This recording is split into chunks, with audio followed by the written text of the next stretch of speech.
What if the hours before a catastrophe are identical to any other morning?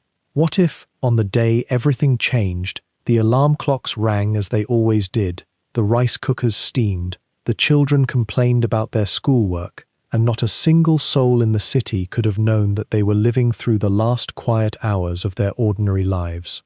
This is the story of Hiroshima, in those 12 hours before August 6, 1945, became a date that would reshape human history forever. Not the explosion itself, but the breathing, walking, thinking hours that came before it. The mothers and shopkeepers and students and soldiers who were simply living, the way people do, without any sense of the threshold they were approaching.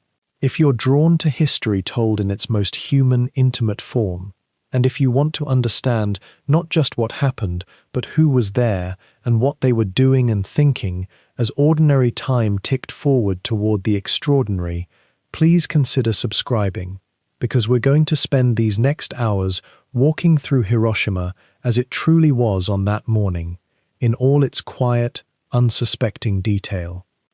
The city is still dark. It is 6:30 in the morning, and the sun has not yet begun to touch the streets of Hiroshima. The Ota River, which flows through the heart of the city like a patient vein, is hidden beneath a thin quilting of mist.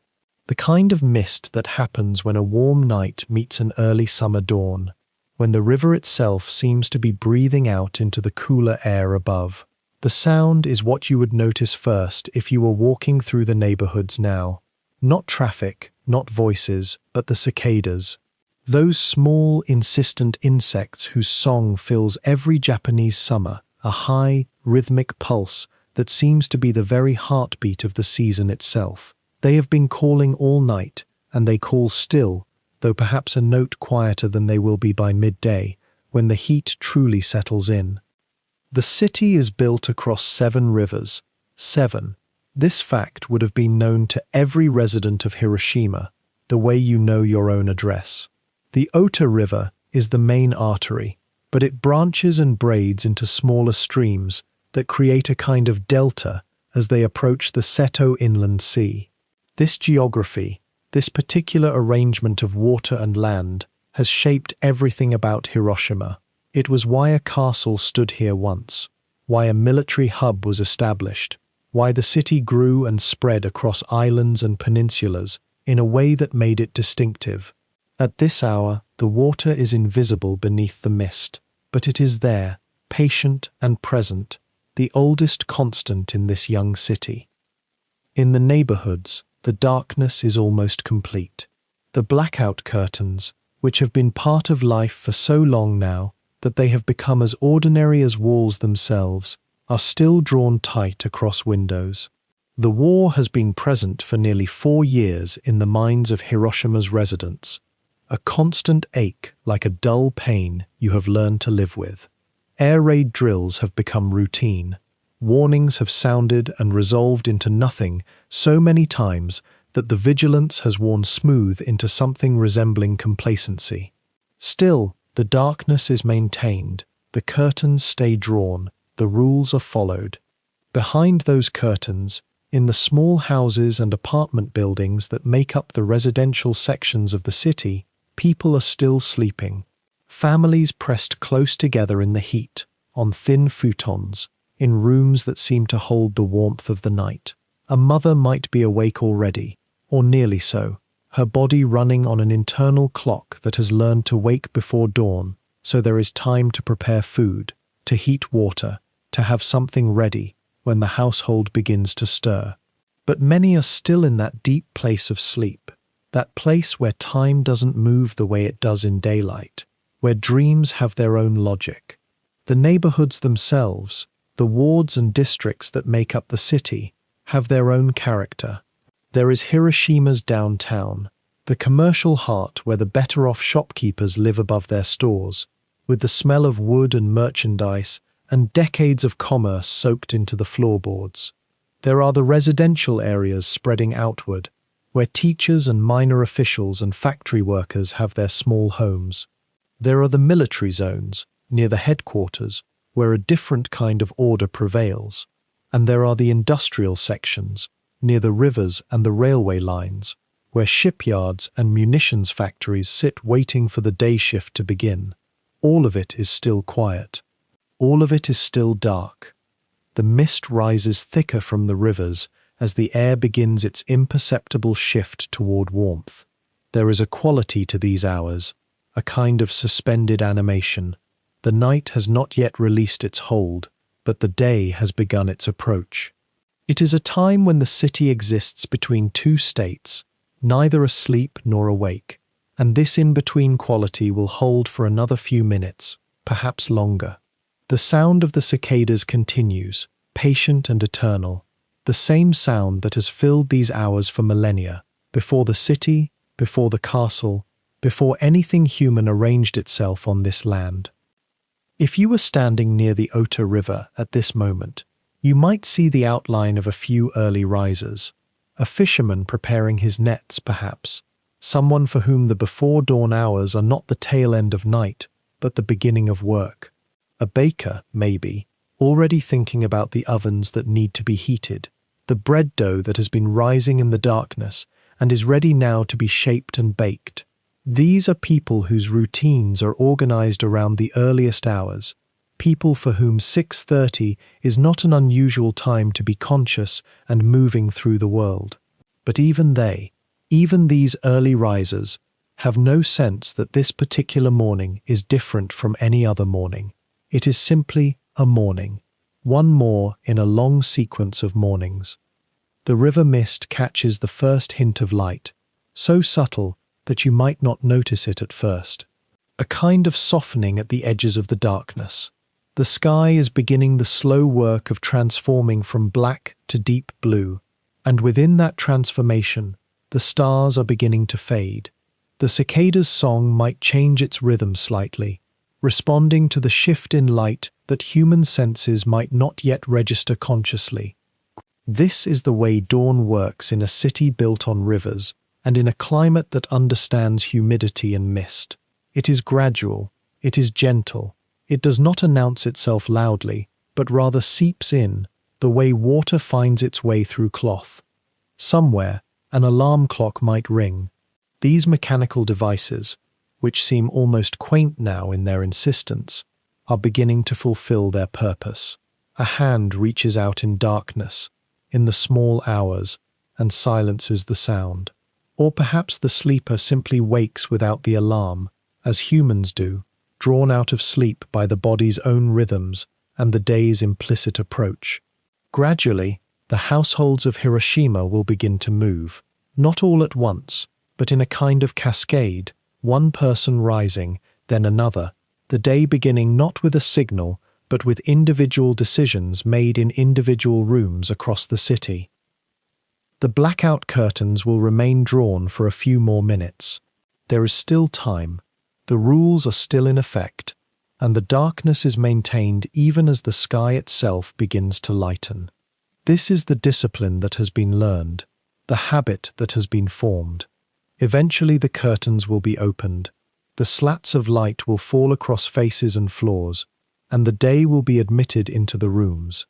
But not yet. For now, the darkness inside the houses mirrors the darkness outside, and the world exists in a kind of shared blindness that will soon be broken.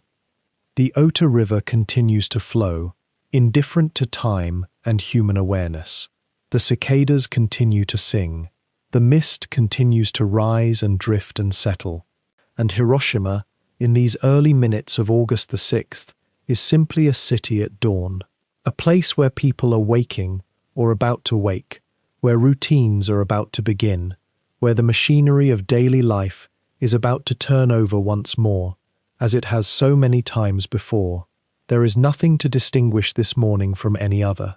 And that, perhaps, is the deepest mystery of all, how ordinary the last hours of one world can seem from within that world, how impossible it is from the inside of a moment to know what the moment contains.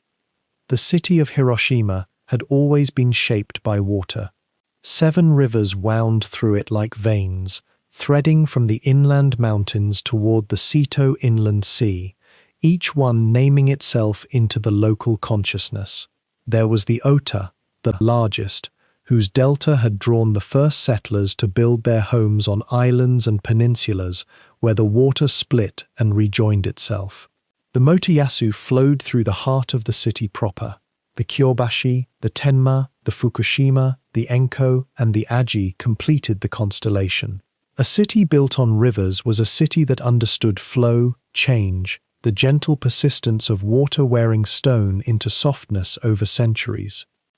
In the medieval period, this had been castle country.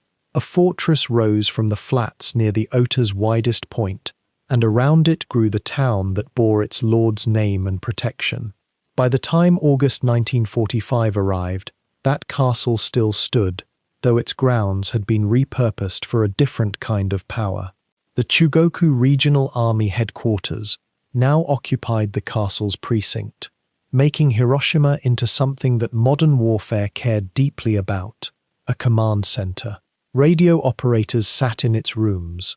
Officers drew maps there. Orders flowed outward through military telephone lines and courier networks. To any observer of the Pacific War, this alone should have made Hiroshima a tempting target. And yet it had been spared. Throughout the previous months and years, while American bombers had visited fiery ruin upon Tokyo and Osaka and Kobe and Nagoya and dozens of other Japanese cities, Hiroshima had remained almost untouched. An air raid here, a warning there, perhaps a few scattered incendiary bombs dropped almost incidentally, as if the bombers passing overhead had barely remembered Hiroshima existed. Why? Historians and survivors would later wonder about this with a kind of aching curiosity, knowing what was about to break that silence. Some believed, though evidence remained uncertain, that Hiroshima had been deliberately held in reserve. American military planners, it was suggested, may have wanted to preserve a major city intact so that they could measure the true impact of the new weapon they were about to test. Others thought it simpler. Perhaps the city had simply fallen between the cracks of strategic planning, too small to seem urgent, too far from major industrial concentrations, its military value overlooked in favor of larger targets. The truth was never quite settled, and it lingered as a kind of haunting what-if at the edges of the historical record. What was certain was that Hiroshima, in August 1945, had a kind of peculiar status. It was a military city. Its castle housed army headquarters. Its shipyards and factories supported the war effort. Soldiers moved through its streets in steady numbers. But it was also, in a strange way, intact. The wooden neighborhoods still clustered close together, as Japanese neighborhoods did. The schools still functioned. The shops still opened their shutters. The riverside paths still carried women drawing water. It had been touched by war, yes, by rationing, by the steady conscription of the young into labor brigades, by the persistent hum of airplane engines at high altitude, by the anxiety that lived in every household. But it had not yet been broken by war, not like other cities. This duality had created a particular mood in Hiroshima by the summer of 1945. There was, among some residents, a growing sense of safety born from the simple fact that nothing had happened. Raids had come and gone. The all clear had sounded. Life had resumed. Perhaps the city would be spared entirely. Perhaps geography, or luck, or the mercy of circumstance would protect it. This was not rational, perhaps, but it was human. After months of genuine danger that had not fully materialized into destruction, complacency had begun to settle like dust on the windowsills and in the minds of the city's 350,000 inhabitants. The schools, too, reflected this strange half-state of the city. Young students were being conscripted for labor service in the war effort, dismantling buildings to create fire breaks, clearing land, preparing what were sometimes called peace preservation measures, the ironic term the authorities used for their civil defense preparations. But school continued. Lessons were taught. Futures were being prepared for. at least in the symbolic sense that comes from writing on a slate and memorizing the cycles of the seasons. Teachers still came to their classrooms each morning, even as the boys and girls in those classrooms were increasingly pulled away toward labor duties that seemed to suggest the authorities themselves did not believe the future would proceed as planned. It was a city, then, that lived in a kind of temporal suspension.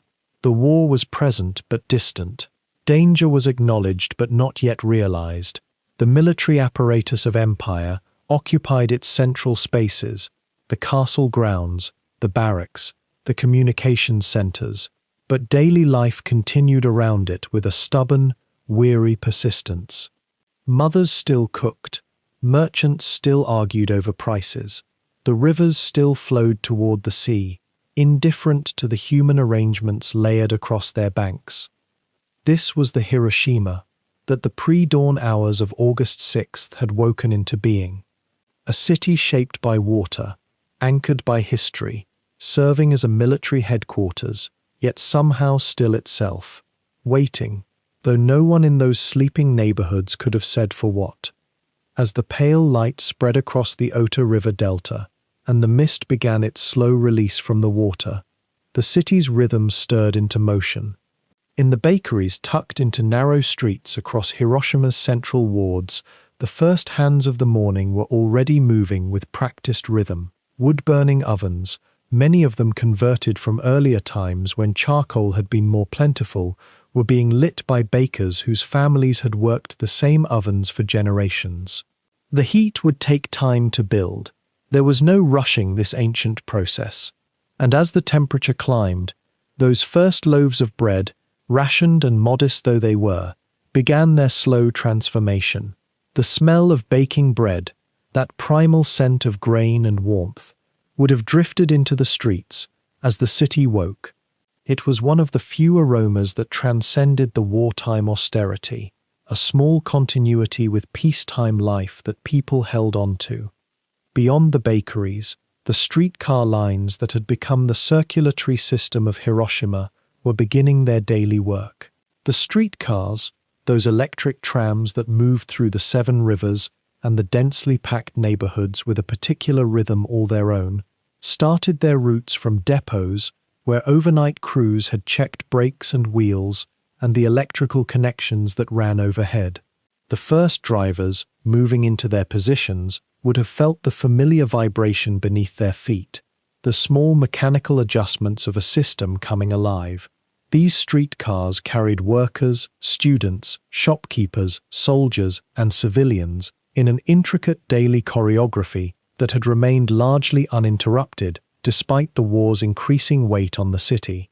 Have you ever considered how a city's true pulse is often found not in grand structures, but in these small mechanical rhythms that move people toward their ordinary destinations? Down at the delta, where the Ota River's many branches spread into something approaching a wide, muscular expanse before meeting the sea, the fishermen were already at work.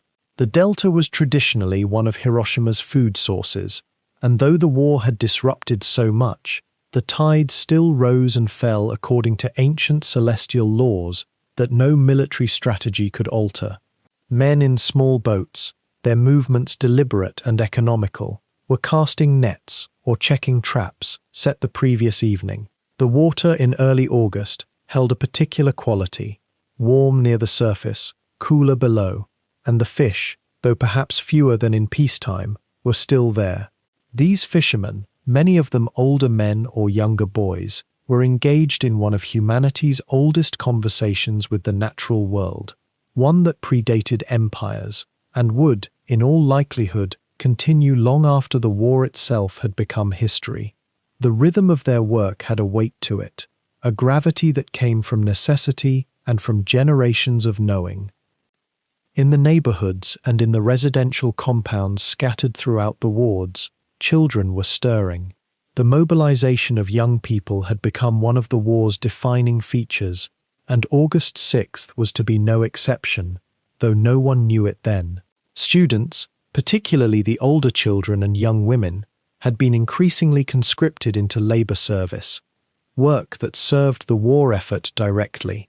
On this morning, they were being called from sleep by parents who themselves moved with a kind of weariness that had become normalized. The children preparing for their mobilized labor duties were often between 14 and 20, old enough to work, young enough still to carry within them a sense of purpose that hadn't yet fully calcified into the harder resignation of adults. They dressed in their work clothes, ate whatever modest breakfast had been prepared, perhaps a small bowl of rice with a pickled accompaniment, or a piece of that bread from the bakeries now cooling on racks, and gathered in groups, many of them walking toward the central areas where they would be assigned to their tasks for the day. The younger children, those still in school, were also waking. School routines in 1945, Hiroshima had become something different from what they had been in peacetime.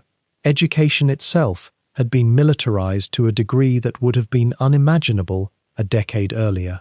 Physical training, patriotic instruction, and practical work had blended with more traditional learning, though even that instruction had been filtered through a wartime lens. Girls learned domestic sciences alongside air raid procedures. Boys studied mathematics while also being drilled in basic military formations. The schools themselves, many of them, had been partially repurposed. Some had become shelters or had had portions commandeered for military purposes. Yet still, on ordinary mornings, children gathered at designated points, dressed in their school uniforms, and began their walks through the streets toward their institutions of learning. Their faces would have reflected the particular mixture of childhood resilience and childhood confusion that marked the generation growing up during total war. Young enough still to find wonder in ordinary things, old enough to sense that something was profoundly wrong with the world around them.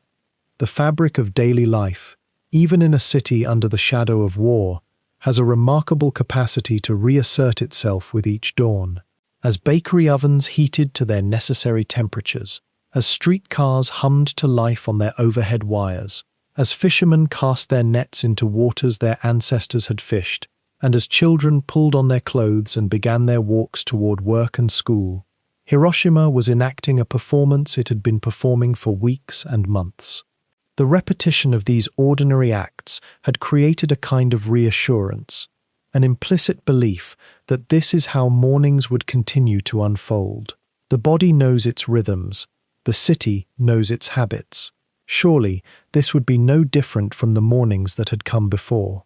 And in that assumption, in that comfortable return to the familiar patterns of daily existence, there lay something both beautiful and tragic, a testament to human resilience and, perhaps, a kind of fragile blindness to the fragility of all such continuities. But for now, in these early hours, Hiroshima was simply a city at work, its people engaged in the small, necessary tasks that fill every dawn in every place where humans have chosen to live. In those early hours, before the city's momentum truly gathered, there lived within Hiroshima's neighborhoods countless people whose names history would not preserve, whose private routines that morning would unfold in the smallest, most ordinary ways. Consider, if you will, the quiet concentration of a mother named Sachiko in the Kamiyacho district, moving through her kitchen with the practiced efficiency of someone who has performed the same gestures 10,000 times before.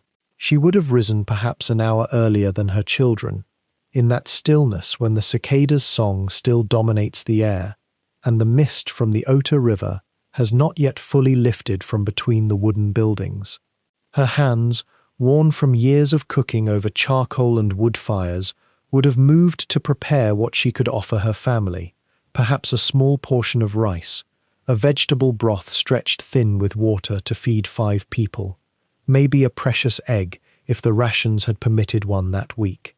The kitchen, a modest room with a low wooden table and a traditional cooking area, would have been cool still, the day's heat not yet arrived. She might have thought, as she arranged the breakfast bowls, of her husband who was away, stationed elsewhere, and of her eldest son who had been conscripted months before. These were the weights that mothers carried silently, beneath the surface of daily tasks, and yet the task itself, the preparing of food, the nourishing of those still present, remained a form of love and continuity that asked no questions about tomorrow. Not far from there, in a different neighborhood entirely, a teacher named Akira was beginning his own morning walk toward the Zaimoku-cho district, where many of Hiroshima's schools and educational facilities were concentrated. He was a man in his early 40s, with the particular bearing of someone who had devoted himself to instruction and the shaping of young minds, even as the war had redrawn the boundaries of what teaching could mean. By August of 1945, the classroom had become something different than it had been before, less a place of pure learning and more a station of labor and mobilization. Still, Akira moved through the pre-dawn streets with a kind of quiet purpose, perhaps carrying papers or lesson notes in his worn satchel, the leather soft and darkened with age and use.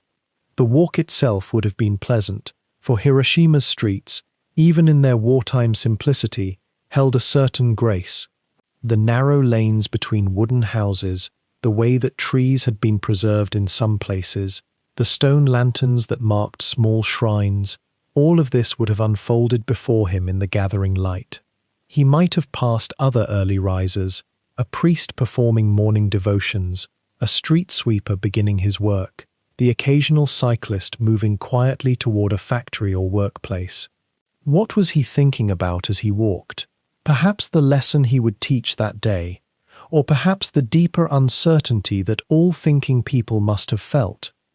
The sense that the war was somehow entering a new phase, that the constant air raid alerts suggested something was changing, even if no one could articulate exactly what. In a different part of the city, along one of the commercial streets where small businesses kept their shuttered storefronts closed against the darkness, an elderly shopkeeper was already awake and preparing to open his modest establishment. This man, let us imagine him as Yoshida, had owned his small shop for perhaps 20 years, since long before the military's rising dominance over civic life. He would have been in his 60s, with the kind of quiet knowledge that comes from decades of observing the same street, the same neighbors, the rhythms of buying and selling. In the pre-dawn, he might have unlocked the wooden shutters, heavy things, painted dark to comply with blackout regulations, and slid them open to reveal a window display that had been carefully arranged the evening before. His hands, like Sachiko's, would have been marked by work, the handling of goods, the counting of yen, the small interactions that made up his days. What had his shop sold before the war? Perhaps it had been a general store, or a textile merchant, or a vendor of kitchen implements. In 1945, whatever he sold was subject to the careful rationing and material restrictions that had gradually narrowed the range of civilian commerce. And yet he performed the opening ritual anyway, the sweeping of the threshold, the arrangement of whatever stock he had, the small adjustments that suggested care, and the expectation that customers would come. These gestures, performed countless mornings in a row, had become a kind of anchor to normalcy, an insistence that life continued as it had, even as the evidence all around suggested that nothing would ever be quite the same again. The streets themselves were beginning to lighten now, in that gentle transition from darkness to the pale grey that precedes true dawn.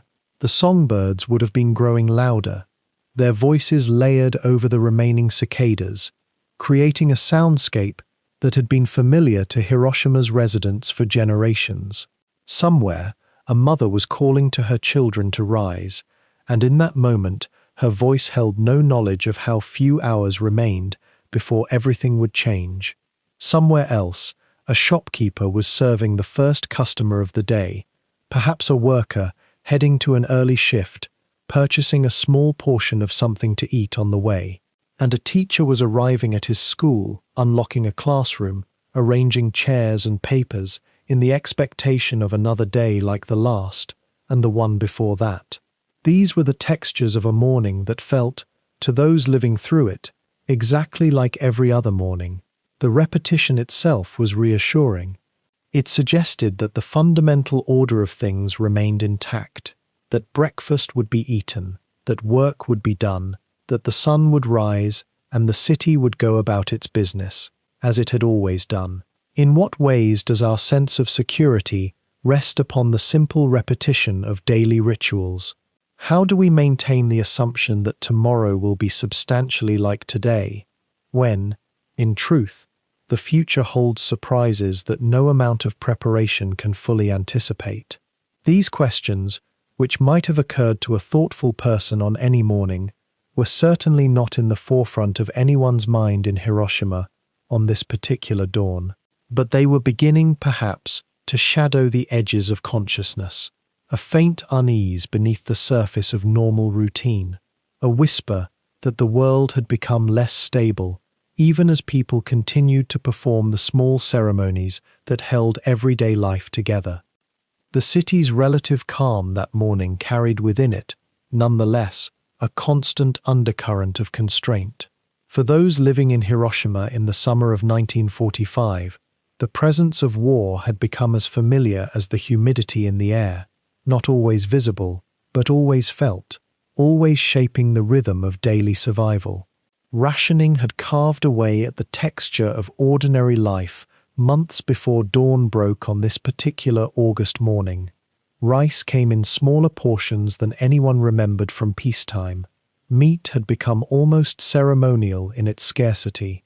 Sugar was a memory.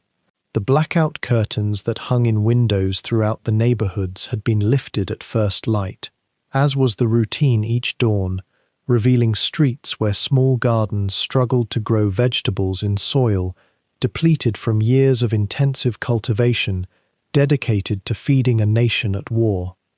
And yet, for all the material scarcity, it was perhaps the invisible squeeze of uncertainty that shaped the morning most acutely. Radio reports had begun filtering into homes and workplaces in recent weeks, carried on the crackling broadcast frequencies that people gathered around with expressions somewhere between attention and resignation. American forces were moving. Fleets had been sighted.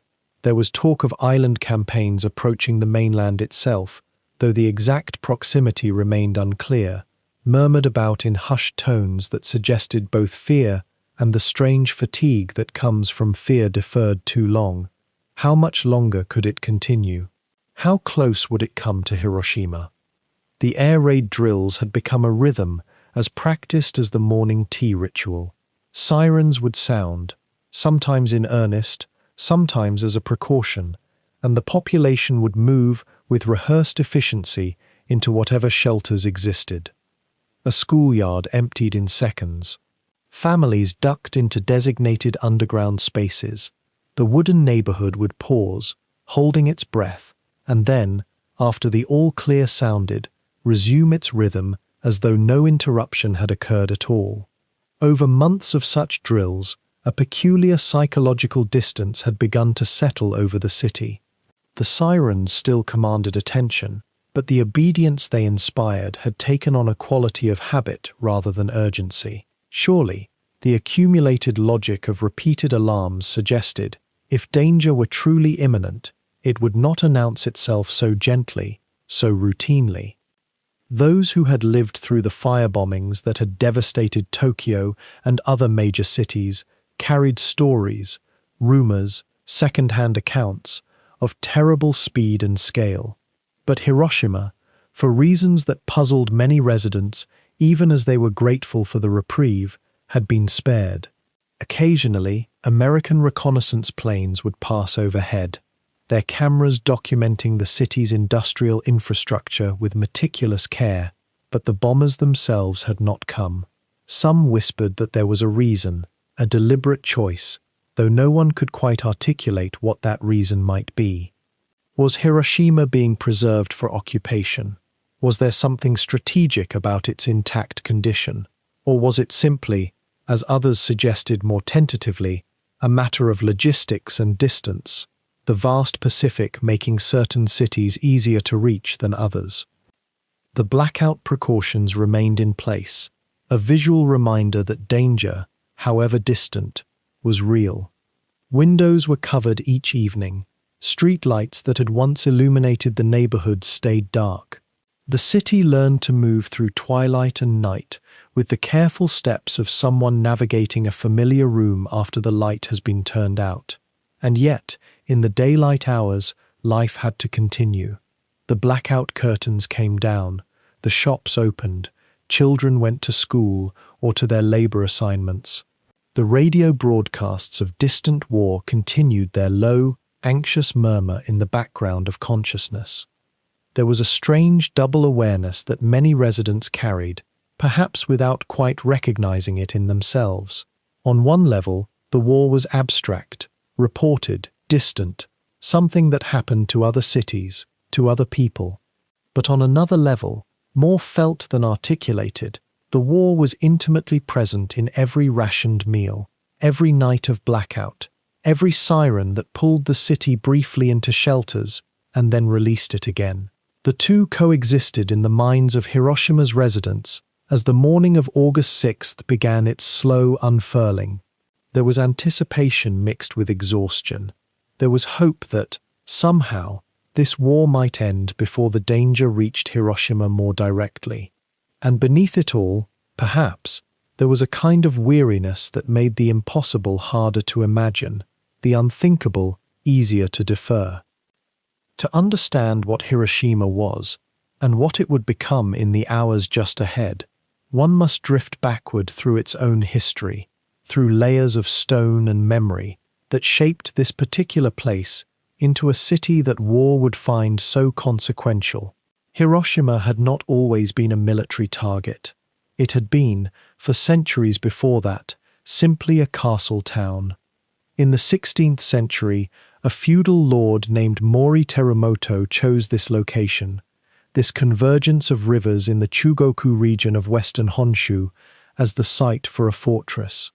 Perhaps he saw what so many travelers would later see, the way the Ota River Delta created a natural amphitheater of water and land, defensible, navigable, rich. The castle rose. The town grew around it in concentric rings, as castle towns do. Samurai served. Merchants settled. Artisans opened workshops. The rivers carried commerce. For nearly 300 years, Hiroshima remained what it was, a modest but flourishing provincial center, tied to the rhythms of rice cultivation and feudal authority, untroubled by any thought of industrial warfare. Then came the Meiji Restoration.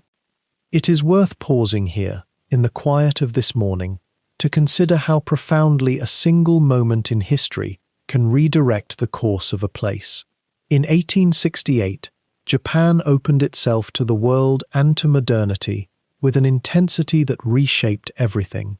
The old feudal system dissolved. The samurai class faded, and suddenly the nation embarked on a breathless race to industrialize, to build, to become a power that would not be colonized or diminished by the Western forces that had forced open Japan's doors. Hiroshima, as it happened, was chosen for something remarkable. In 1871, the castle town lost its walls, not to siege, but to deliberate dismantling. The old fortress became, gradually, something entirely new, and Hiroshima began its transformation into a regional military center. Army bases were established, barracks rose. The strategic position that had made it valuable in the age of samurai made it valuable again in the age of nations and standing armies. But that was only the beginning. Through the last decades of the 19th century and into the 20th, factories bloomed, shipyards opened along the rivers. The Hiroshima arsenal became one of Japan's most important munitions plants. Workers flooded in from the countryside. The population swelled. Streetcar lines were laid down. Banks opened. Schools multiplied. The city that had been a quiet castle town became a humming, purposeful modern metropolis.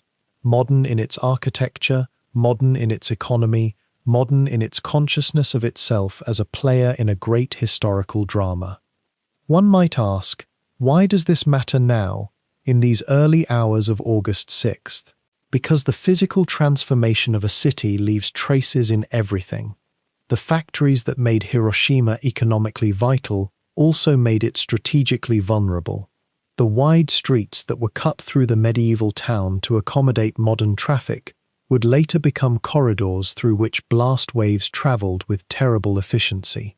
The density of the population that had grown so rapidly, so many people drawn here by opportunity and obligation, meant that when something calamitous arrived, it would arrive not to an empty landscape, but to a crowded, living human community. Yet for all that modern growth, Hiroshima had experienced something strange in this war that had consumed Asia and the Pacific. The American bombing campaign had spared it. Other cities, Tokyo, Osaka, Kobe, Nagoya, had already been subjected to devastating firebombing raids. Entire neighborhoods had been reduced to ash. Hundreds of thousands had died in single nights. But Hiroshima, for reasons that military historians have debated for decades, remained untouched. Some speculate that it was reserved, whether consciously or by accident, for some special purpose. Others suggest merely that American bombing priorities had not yet extended to it. The truth, as with so much of wartime decision-making, lies somewhere between deliberation and contingency. What this meant for the people who lived here was that Hiroshima still felt, in some ways, like a city that might be spared further suffering. The air raid drills were routine. The blackout curtains were familiar. But the heavy bombing that had transformed other Japanese cities into nightmares had not come here. There was, perhaps, a fragile sense that Hiroshima might somehow escape the worst. As for the military installations, they were by now deeply woven into the fabric of daily life. The army headquarters occupied a prominent place in the city center. The factories that had grown from the Meiji-era industrialization were now producing weapons and equipment for the war effort. The young men, and some women, of the city were either enlisted or conscripted or working in essential industries. War, in other words, was no longer something distant or theoretical. It was the ordinary context in which the city functioned. And yet, in these early morning hours, as the cicadas still sing and the river mists still rise, none of that feels urgent. None of it feels final. The transformation of Hiroshima from castle town to military metropolis had taken nearly 80 years. The future, too, seems like it might be something that unfolds gradually, over time, something that offers the possibility, the comfort perhaps, of adaptation and survival. The city, in its modern form, stirred and breathed and continued, unaware that it had been living through its last hours of what it had become, and that the next chapter of its history was only moments away from beginning. As the city's clock towers began to mark 7 o'clock in the morning, a subtle stirring moved through Hiroshima, like the first deliberate breath after waking.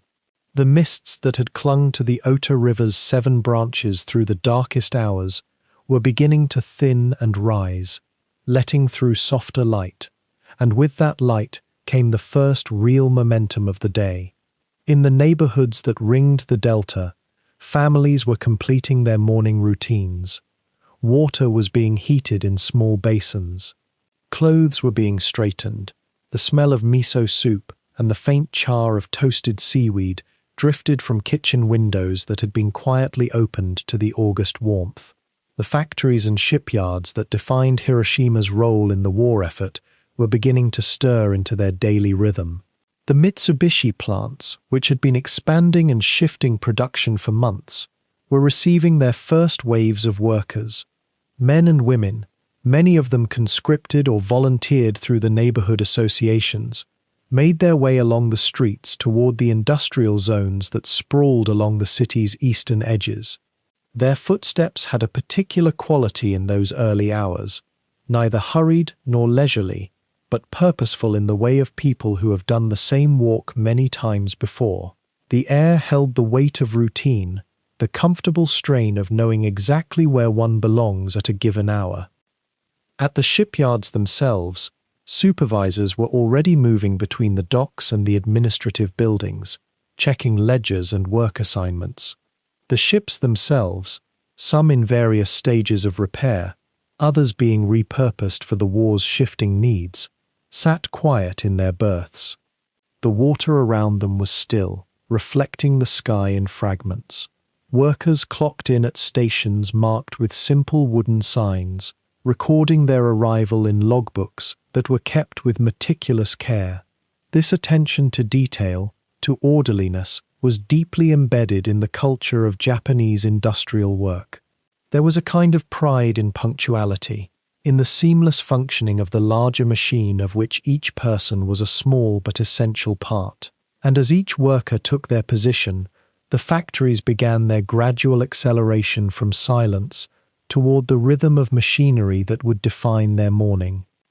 At the Hiroshima Girls' School, a different kind of assembly was taking place. The school, like most educational institutions in Japan at this stage of the war, was no longer primarily concerned with traditional subjects. Instead, the students had been mobilized into what was called the Labor Service Corps. This was not uncommon in 1945. Schools across Japan had become increasingly integrated into the war economy, and young people, particularly young women, were considered valuable contributors to the industrial effort. On this morning, the girls began to gather in the schoolyard in the soft, angled light. They wore the simple uniforms that had become standard, and their teachers moved among them with a mixture of instruction and encouragement. The girls themselves, most of them teenagers, perhaps ranging from 14 to 18 years of age, carried the particular quality that young people have when they are conscious of being needed. They had been told repeatedly that their work was vital, that the nation depended upon them, and while fatigue from rationing and the constant undercurrent of anxiety had worn at everyone, there remained in many of them a sense of purpose. Some of them had been assigned to work in the factories. Others would be engaged in the clearing of fire lanes, a massive, ongoing project throughout the city, where buildings were being systematically demolished to create gaps that would slow the spread of fire in case of bombing. It was back-breaking work for young people who were often undernourished, but it was work that they understood had been entrusted to them. The assembly at the school followed a familiar pattern. The principal or a senior teacher would address the students, speaking of duty and sacrifice, words that carried a particular weight in August 1945. The students would bow. They would recite their pledges or affirmations. There would be a moment of silence, perhaps for those who had been lost in the war. Then they would disperse to their assigned duties for the day. Some would head toward the designated work sites in the industrial areas of the city. Others would remain at or near the school to work on the fire lane clearing project that had been underway in that neighborhood. Along the streetcar routes that connected these various work centers to the residential areas, the morning crowds were gathering and beginning to thicken. The streetcars themselves, painted in their particular olive-green color, were moving with increasing frequency through the streets now. The conductors called out stops in rhythmic voices that had become almost musical through repetition. People stood in spaces that were already becoming crowded, holding on to the overhead straps or to each other, moving through the city with the kind of unconscious efficiency that comes from long familiarity with a route. There was a kind of gentle pressure to the morning flow, not rushed exactly, but directed and purposeful. As you consider these opening minutes of the 7 o'clock hour, it is worth pausing to contemplate what was remarkable about them precisely because they were so utterly ordinary. The city was functioning. Its various parts were moving into motion. People were going to work. Students were being organized for their labor duties. The industrial heart of the city was beginning to beat faster. There was nothing in the texture of this particular morning that would have suggested to anyone experiencing it that this would be the last ordinary morning that Hiroshima would know for some time. The future, to those moving through these streets, was still open, still uncertain in the way that wartime always is. but not yet written. Every person who was walking toward a factory, every student who was assembling in the schoolyard, every conductor operating a streetcar through the Delta's streets, was still simply continuing.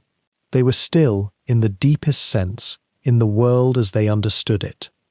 The factories themselves were reaching the point where they would move into their full operational capacity. The machinery was being started. The sounds of industrial work, the hammer and metal, the hiss of steam, the calling of orders between stations, would begin to fill the industrial zones that stretched across the eastern parts of the city. The work that had begun in an attentive, careful manner in the pre-dawn hours was now accelerating into the full performance of a day's labor. By 7:15, by 7:20, the city was approaching what might be called its working state.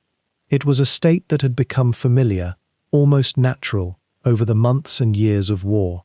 And within that state, within that momentum and that purposeful functioning, the morning continued its slow progression toward what would come at 8:15. At 7 minutes past 7 in the morning, something shifted in the sky above Hiroshima. A single aircraft, a reconnaissance plane, swift and solitary, broke through the cloudless expanse at an altitude so high it was barely visible to the naked eye.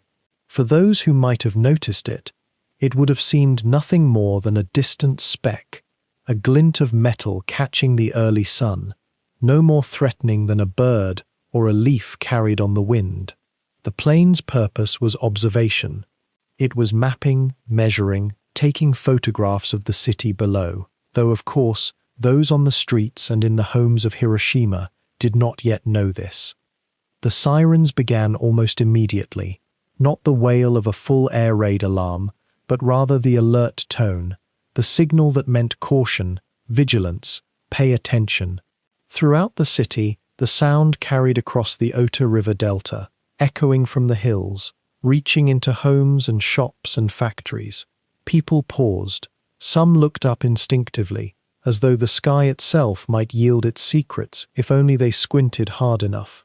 The city had heard these sounds many times before. In the months and years leading up to this August morning, the people of Hiroshima had grown accustomed to warnings, to the disruption of routine, to the sudden lurch from ordinary life into a state of readiness. Families who were seated at breakfast tables, mothers with their children, workers with their bowls of rice and pickled vegetables, did not necessarily flee in panic. Instead, they moved with the practiced calm of people who had performed this ritual many times. Some made their way to designated shelters. Others simply stood in doorways or under eaves, waiting, listening, ready to move deeper into their homes if needed. In the crowded neighborhoods of central Hiroshima, in the wooden houses that stood shoulder to shoulder along narrow streets, people gathered in interior rooms, away from windows. Teachers at the schools paused their morning preparations. Factory supervisors noted the time. The rhythm of the city did not stop so much as hold its breath. Minutes passed. The reconnaissance plane continued its arc across the sky, its camera capturing the layout of streets, the position of buildings, the configuration of bridges and waterways. To those below, unaware of its presence, there was only the eerie quiet that follows a siren, that peculiar suspension of time when a city waits to learn what the sky intends. Children asked questions. Mothers offered reassurances that had become automatic, worn smooth by repetition. An elderly shopkeeper sitting in his establishment found himself thinking, as he had thought before, about what life might hold if the war should finally end. And then, as suddenly as the alert had sounded, the all-clear came, the signal tone that meant safety, that meant return to ordinary life, that meant the threat, real or imagined, had passed. The reconnaissance plane, having completed its task, had already banked away toward the ocean. Slowly, families emerged from their shelters. Children returned to their preparations for the day. Workers straightened their clothes and returned to their tasks. The city, once more, resumed its motion. Yet something had shifted, even if no one could articulate it. The alert, the brief interruption, the moment of collective pause, these had occurred. They had left a trace in the morning, a small wrinkle in the fabric of the day. How many people felt a lingering unease? How many found themselves thinking, as the minutes ticked forward, about the increasing frequency of these warnings, the way danger seemed to draw closer with each passing week? These are questions that historians have posed to survivors decades later, and the answers have been varied and complex.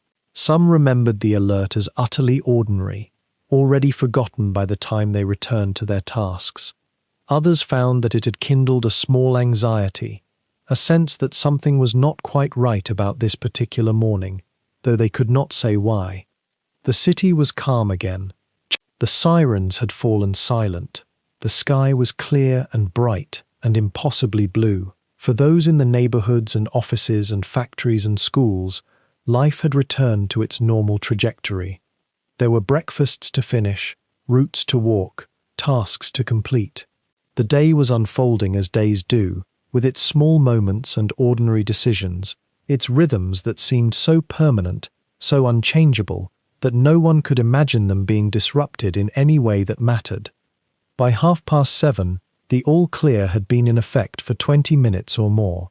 The city had moved on, and in that moving on, in that return to routine and purpose, Hiroshima continued forward into the final hour of its unknowing morning. And yet what happened in those moments, after the sirens fell silent, would prove far more consequential than the alarm itself. The all-clear that sounded across the city at around 7:30 did not simply mean safety had returned. It meant, for many of Hiroshima's residents, a return to a familiar rhythm of false starts and empty fears. This was not the first time in recent months that sirens had wailed through the pre-dawn darkness. This was not the first time families had gathered in whatever shelter they could find, whispering to one another, waiting for the promised danger that never quite arrived. And with each drill, with each alert that dissolved into nothing, something quiet and almost imperceptible had begun to happen in the minds of ordinary people. The human mind, you might reflect, is not built to live in a state of constant readiness. It is not engineered to maintain vigilance indefinitely when the threat remains perpetually elsewhere, distant, theoretical, something that happens to other cities but somehow never quite here. Osaka had been firebombed, Tokyo had burned, Yokohama had endured waves of incendiary attacks that transformed entire neighborhoods into ash and memory.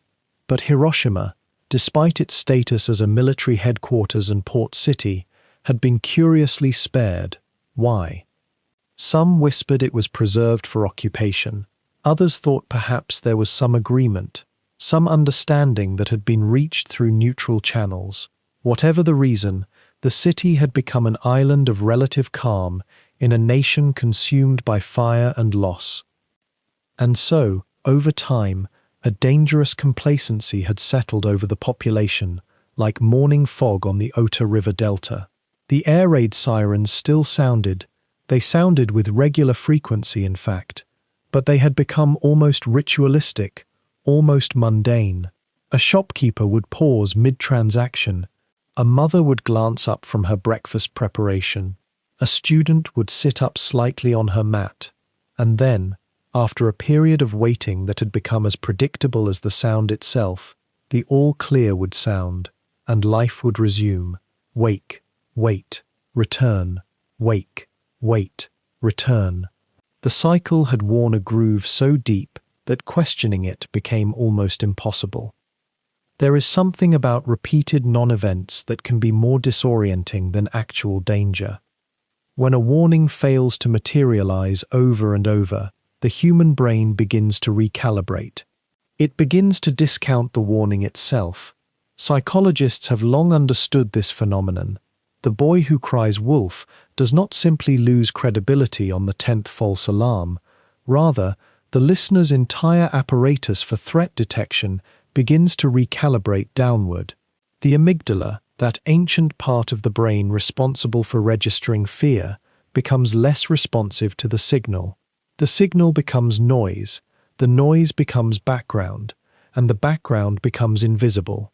In Hiroshima, on that August morning, this psychological exhaustion was visible in small, almost imperceptible ways.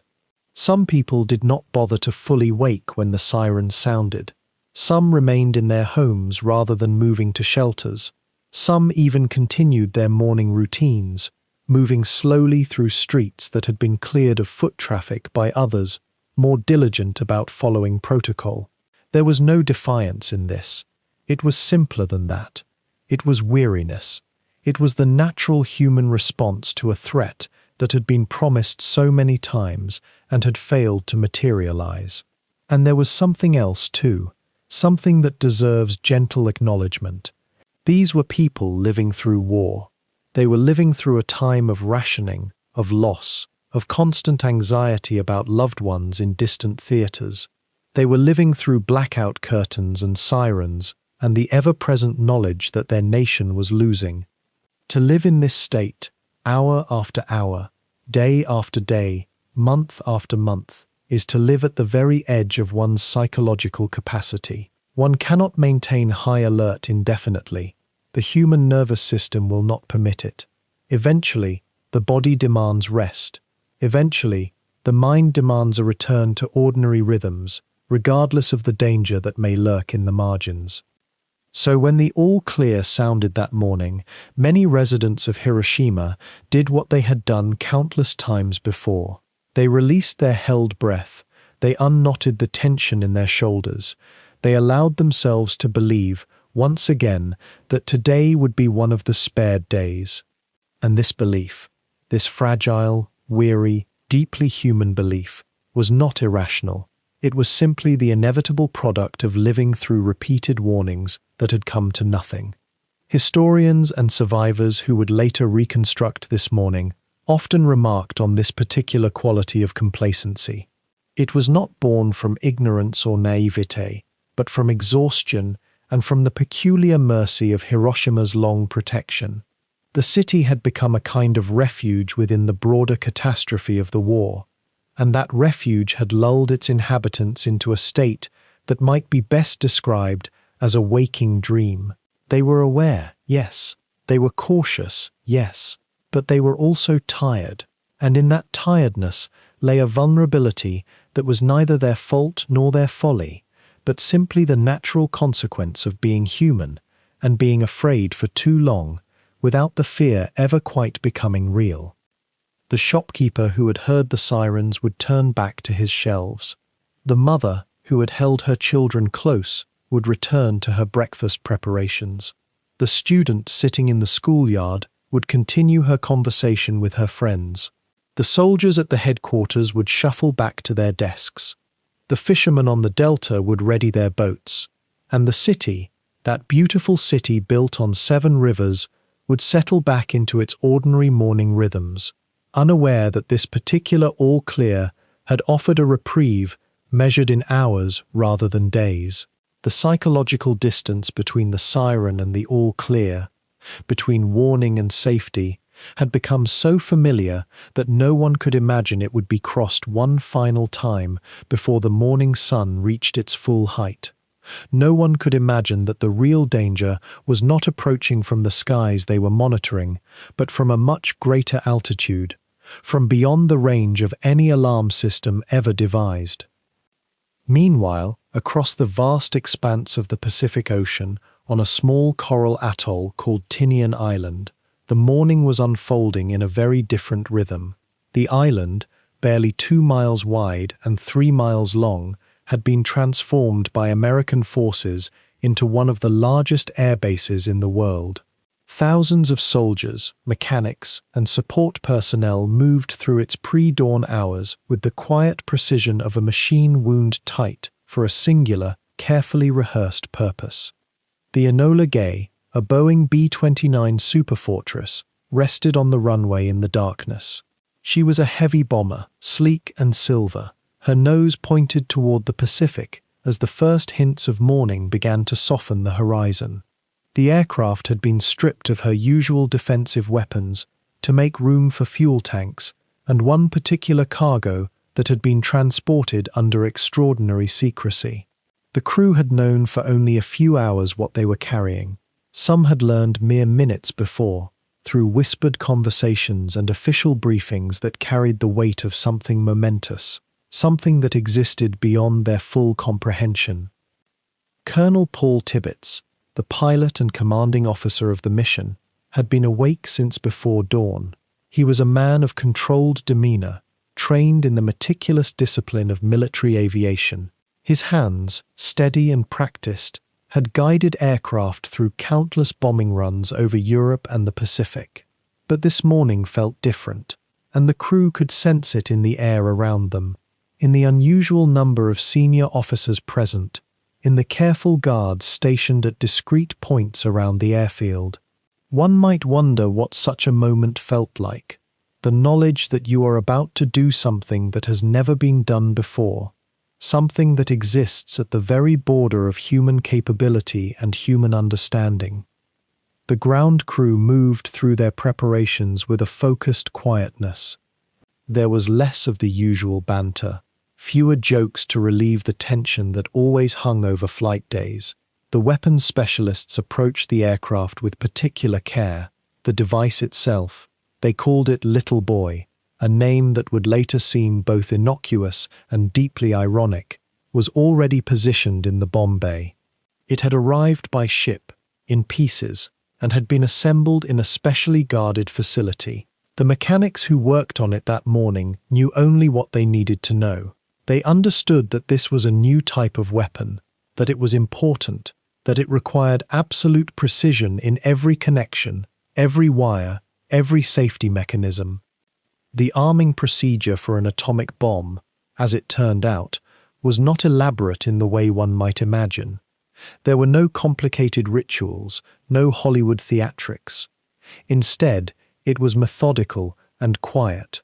The weapons specialists performed their checks with careful attention, moving through a sequence that had been planned down to the smallest detail. Certain components would not be armed until the aircraft was already in flight, a safety measure that made sense when one considered the catastrophic consequences of any malfunction on the ground. There was a captain named William Parsons, a naval officer and weapons specialist, who would ride in the bomb bay during flight and complete the final arming sequence once the aircraft was safely aloft and heading toward its target. This was itself a remarkable thing, a man nestled in the cold darkness of a bomb bay, making final connections and adjustments as the aircraft droned across thousands of miles of ocean. The morning continued to brighten, that peculiar kind of brightness that comes to tropical islands, where the sun rises quickly and the humidity hangs heavy in the air. Personnel moved back and forth across the tarmac. Ground crews checked fuel lines, tested engines, verified communications equipment. The B-29 was a complex machine, bristling with instrumentation and systems that had to function in perfect harmony. Every detail mattered. A loose connection, a misaligned component, a miscalibrated instrument, any of these could cause the entire mission to fail, or in some scenarios, to end in disaster. So the checks continued, methodical and unhurried, even as the minutes ticked toward takeoff. One can imagine the sensations that filled that airfield in those hours, the smell of aviation fuel, rich and acrid, the sound of engines being run through their preliminary checks, those deep, growling roars that echo across an airbase and make the ground itself seem to vibrate. The tropical heat beginning to build as the sun climbed higher. The sight of officers in conference, maps spread before them, final coordinates being verified.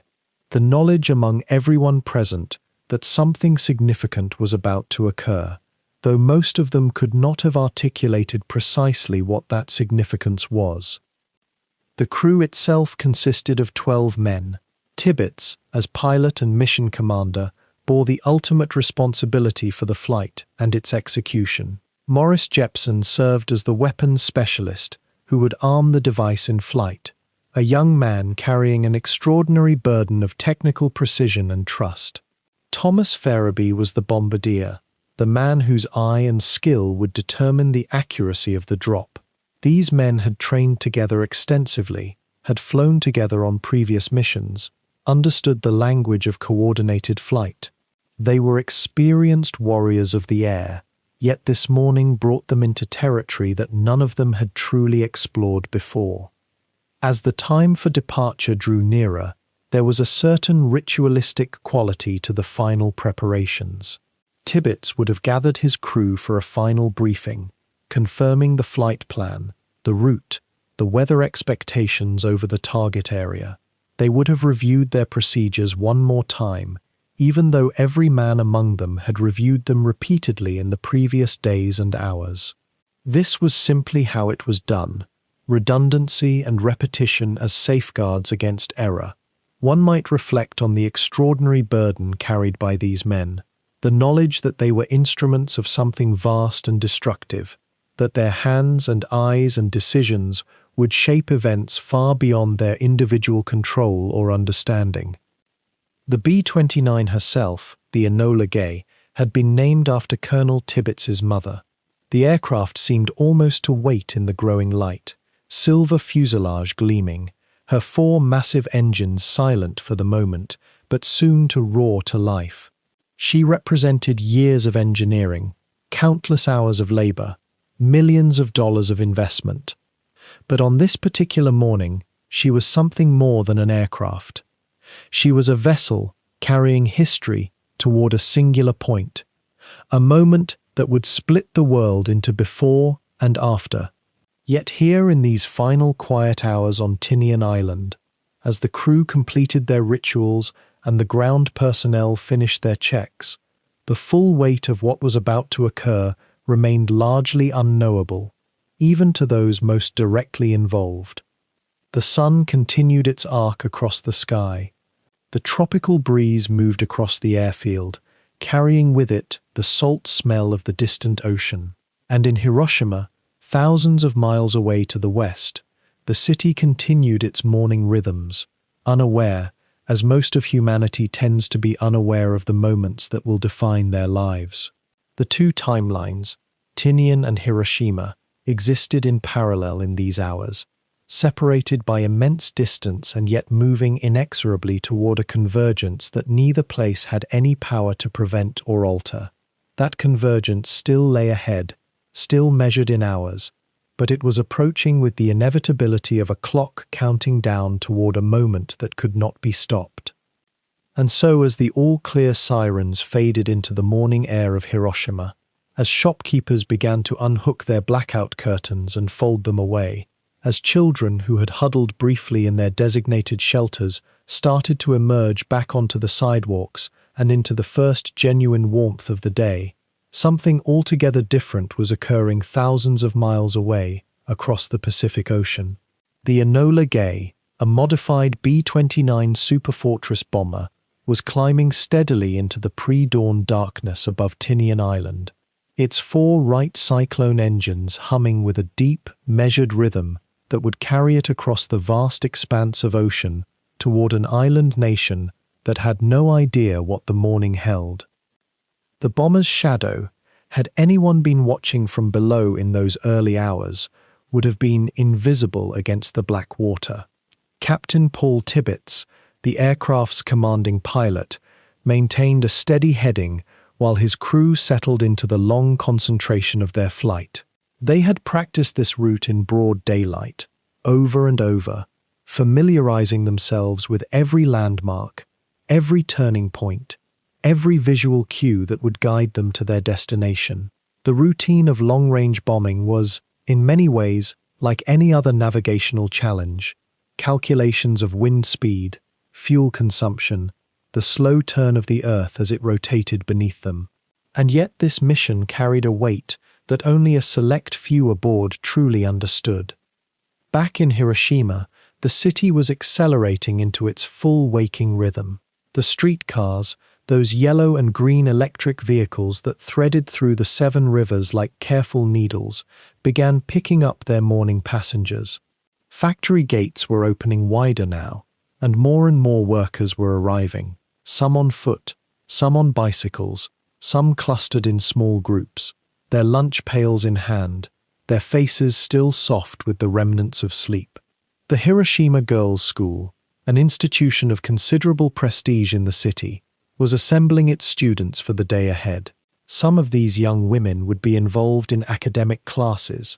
Others had been conscripted into labor duties, assigned to work on the building demolition projects that the military command had deemed essential to civilian defense, creating fire breaks through the densely packed neighborhoods in case of aerial attack.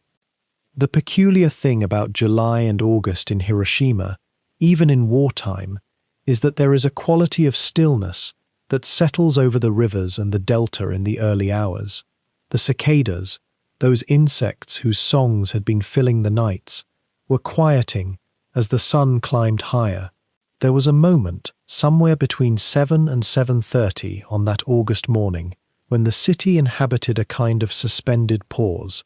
The all-clear had held, the fears of the night had passed, and the day stretched ahead, as all days do, with its ordinary promises, work to be done, meals to be shared, the simple unfolding of one more August day in the middle of a country at war.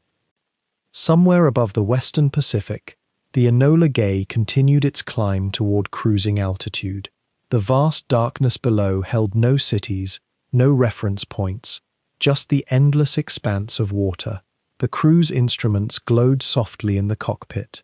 The radio operators listened to the constant hum of transmissions. The bombardier, Thomas Ferraby, was performing his checks, ensuring that the bomb bay doors would open smoothly when the moment came, that the release mechanisms were secure and ready.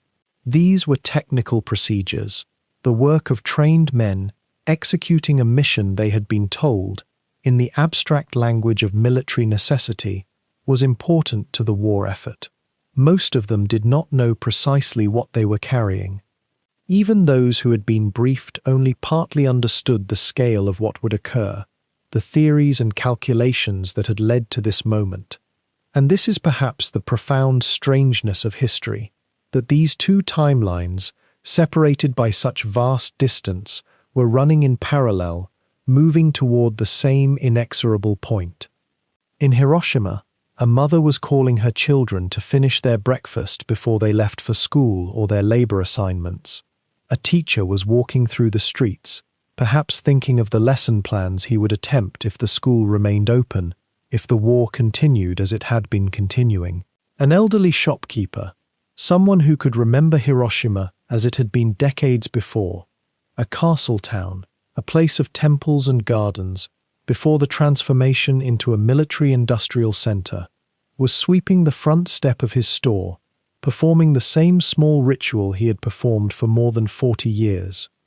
The distance between these moments and the aircraft was not just physical space, but a kind of temporal gap too. The Enola Gay was traveling toward a future that was already decided, that was already written in the calculations of physicists and military planners, yet it was also traveling toward a moment that no one in that city could anticipate. The ordinary morning was continuing. The streetcars ran on their schedules. The factory whistles would blow at their appointed hours. The rhythm of daily life, that most precious and often overlooked rhythm, persisted in its quiet insistence that another day had begun, that the world would continue as it had the day before. The Pacific dawn was breaking now, if any watcher had been present at that altitude to see it. The sun was rising in the east, behind the aircraft, and the sky was transforming from black to deep blue to the first hints of pale purple and gold. The ocean below, still dark, was beginning to reflect these subtle color changes. The Enola Gay was now at its cruising altitude. Its engines settled into their steady song. The fuel consumption rates were being monitored, the course adjustments made almost imperceptibly, the long approach toward an island that would be reached in mid-morning if the flight proceeded on schedule. In Hiroshima, it was becoming full daylight now. The city was fully awake. The morning was advancing. The war, which had been distant for so long, which had touched this city primarily through the experience of hunger and rationing and the ever-present air raid warnings, was still distant. The sun climbed higher, the temperature was rising, the cicadas had mostly quieted, waiting for the deeper heat of afternoon. And in this moment, this particular moment of August 6, 1945, as one city accelerated into its day, and one aircraft continued its silent, purposeful journey across the vast blue emptiness of the Pacific, there existed still, for a few hours more, the possibility of the ordinary morning unfolding exactly as countless other mornings had unfolded. The all-clear siren had sounded, its fading wail dissolving into the humid August morning. By 7:30, Hiroshima had quietly resumed the essential choreography of a working day. Across the city's 7 river valleys, the streetcars had begun their routes in earnest now, not the tentative probing of early morning, but the steady, purposeful rhythm of a city moving toward its offices and factories and schools. The electric streetcars moved along their tracks with that particular squealing sound of wartime metal, worn wheels on worn rails. Inside them, the cars grew crowded. Commuters stood shoulder to shoulder in the humid air, holding overhead handles, their faces betraying that particular drowsiness and resignation of those heading to work. Some clutched small cloth bags containing their meager lunch ration. Others held identification papers and work permits. Children in school uniforms stood wedged between adults, their eyes looking out at the world with that peculiar mixture of boredom and alertness that only the young can maintain at such an hour.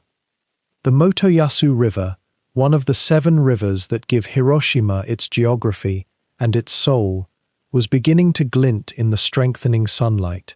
By this hour, the mist that had risen from the delta at dawn was burning away, and the water's surface began to catch the light in that particular way rivers do when they know the day is truly coming. Fishermen were already at work on the banks, casting nets with the practiced, economical movements of men who had performed this exact motion 1,000 mornings.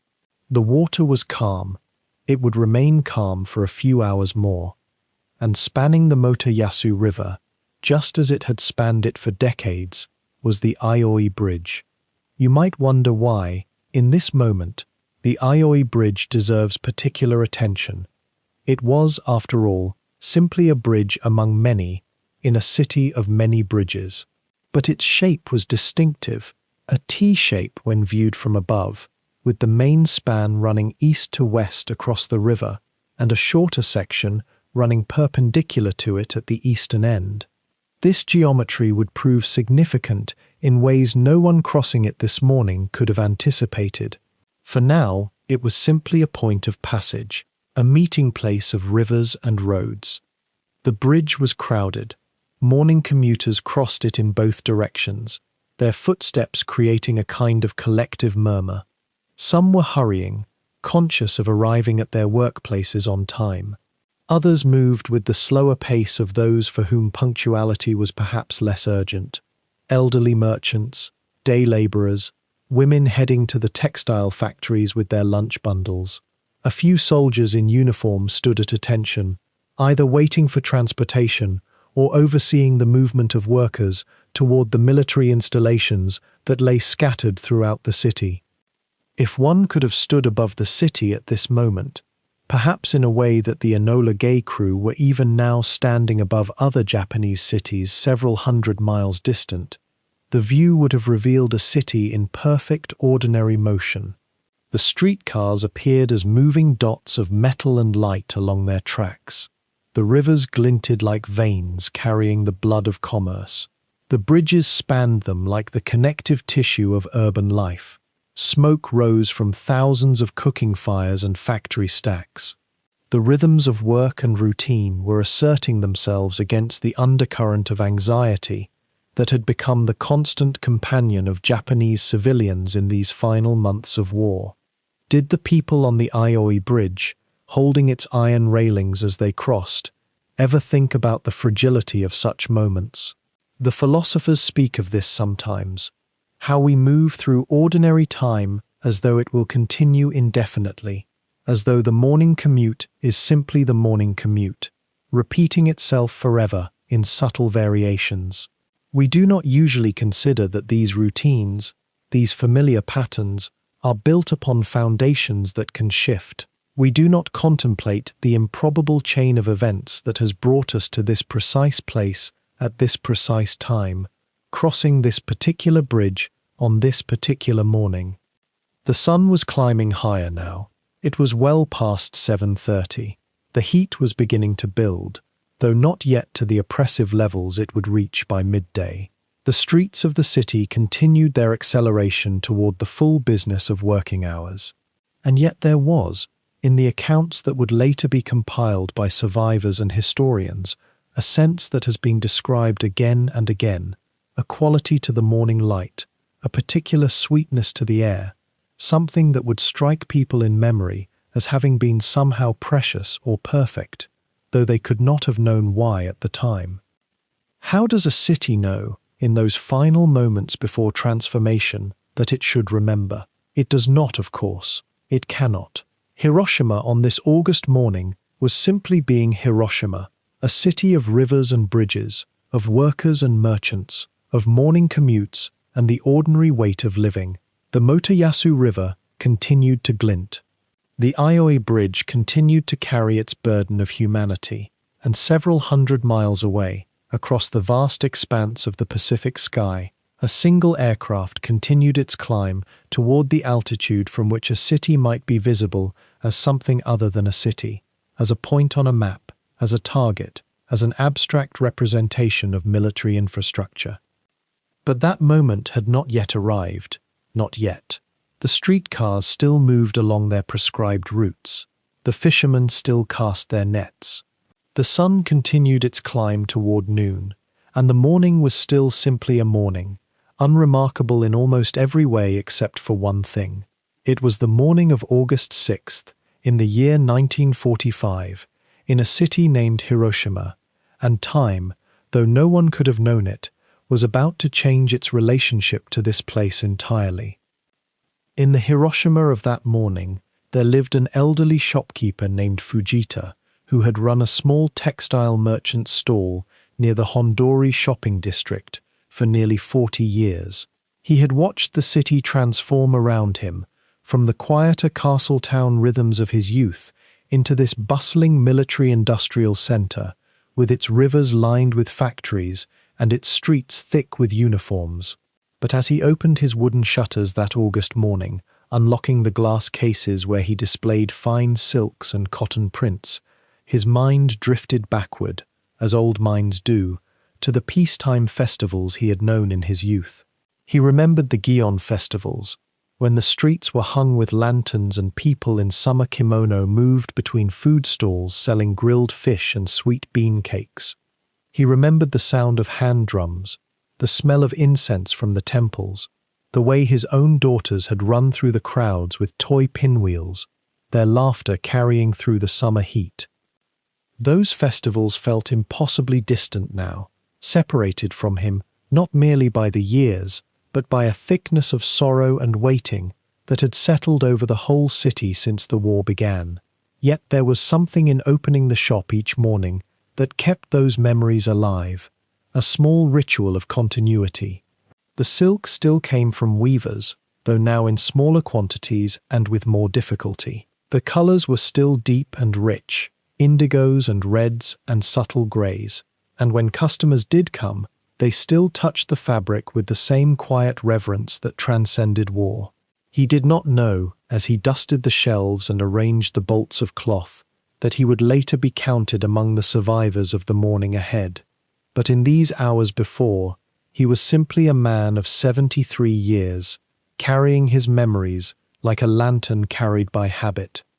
Not far away, in a modest military barracks near the castle grounds, a young army officer named Keiji sat at a small wooden desk in a corner of a communal room, attempting to write a letter to his wife. Paper was scarce, and he had been saving this one thin sheet for days, waiting for the right moment when his thoughts might come clearly. He had been conscripted 2 years earlier, and though he had survived campaigns that had taken many of his colleagues, a weariness had settled into his bones that no amount of rest seemed to touch. His wife, Yuriko, was in Tokyo with their 2 children, living with her parents in a neighborhood that had itself been touched by American incendiary raids weeks before. They had lost friends in Tokyo, many people had, and the uncertainty about when, or if, they would see each other again had become a kind of background silence to every moment of their days. Keiji wrote slowly, carefully, choosing his words as though each one were rationed like rice. He wanted to tell his wife that he was well, though he was not entirely sure that was true. He wanted to reassure her about provisions, though supplies had grown irregular. What he mostly wanted was to bridge the distance between them, to let her know that he held her and the children in his thoughts each day, and that this small gesture, his pen moving across paper, was a kind of prayer that they would be reunited. He did not know how much time remained to write such letters. Few soldiers did. The war had a way of taking men without warning. So he pressed his pen deeper into the paper, as if by sheer force of intention he might make his love legible to her across the hundreds of kilometers that separated them. These small human details, the shopkeeper's memories of lanterns and music, the officer's careful letters home, were the texture of Hiroshima as it moved through its morning. They were not grand or historically significant in themselves. No one would later record them in official histories, yet they were profoundly real. They were the continuity of ordinary human care beneath the immensity of historical forces bearing down.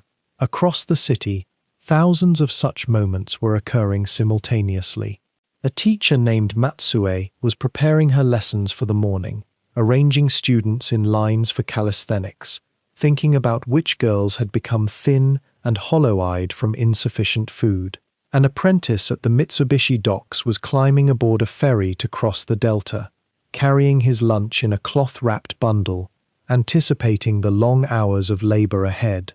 A mother was braiding her daughter's hair, testing the tightness with gentle fingers, their faces close together in the early light. An elderly Buddhist priest was ringing the temple bell for morning prayers, the sound carrying across the neighborhoods in waves. What held all these threads together, what bound the shopkeeper and the officer and the teacher and the apprentice and the mother and the priest into a single living tapestry, was the unspoken assumption that extended into tomorrow and beyond. That tomorrow there would be customers and letters and lessons and work and children and prayers. That the rhythms established over generations would continue. That disruption, when it came, would come with enough warning for people to shelter, as it had with the false alarm at 7/9. That the life they knew, with all its deprivations and wartime constraints, would somehow persist. This assumption was not naive, precisely. The people of Hiroshima were not innocent of war's possibility. They had lived with air raid drills and blackout curtains and the distant sound of American bombing in other cities. They had adjusted to rationing and conscription and the mobilization of children for labor, but there is a particular gravity that accumulates in a place that has been repeatedly threatened but not yet struck. The sirens had wailed many times. The all clear had sounded many times. The sky had been cleared of danger many times, and so a kind of weariness set in. Not apathy exactly, but a thinning of vigilance born from repetition without consequence. Consider, if you will, the particular psychology of this suspended anxiety. When danger arrives once and strikes hard, people adapt quickly. They retreat. They build deeper shelters. They flee if they can. But when danger arrives in false alarms, when it rattles the windows and sends people into the streets, and then disperses without harm, something curious happens. The body and mind begin to recalibrate. The threat becomes abstract. The fear becomes attenuated by habit. It is as if each false alarm erodes a small amount of belief in the danger itself. Was it really so immediate? Did it ever arrive? Perhaps the Americans would not come after all. Perhaps Hiroshima, for reasons no one quite understood, would be spared. Perhaps the war would end before it came here. This fragile, weary optimism, this thin hope worn smooth by the friction of repeated false alarms, was not irrational. It was a survival mechanism. The human mind cannot sustain high alert indefinitely. It must find rest somewhere. And so the people of Hiroshima, on this particular morning, had allowed themselves to settle back into the assumption of continuity. The shops opened, the students assembled, the workers clocked in, the letters were written. The rice was cooked. The day proceeded, as days do, moment by moment, breath by breath, with the future stretching out ahead as it always had, invisible and assumed.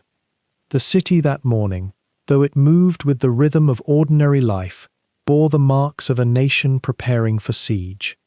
For months now, the civilian population had been enlisted into a vast, quiet project of vulnerability reduction, a systematic reshaping of Hiroshima's landscape that nobody spoke of as the prelude to catastrophe, because nobody believed catastrophe would come to their particular streets.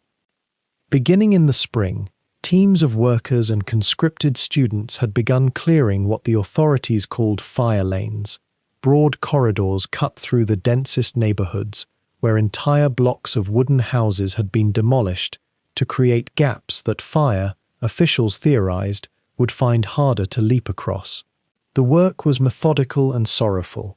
Families who had lived in the same houses for generations watched as their homes were dismantled around them, sometimes with barely a day's notice.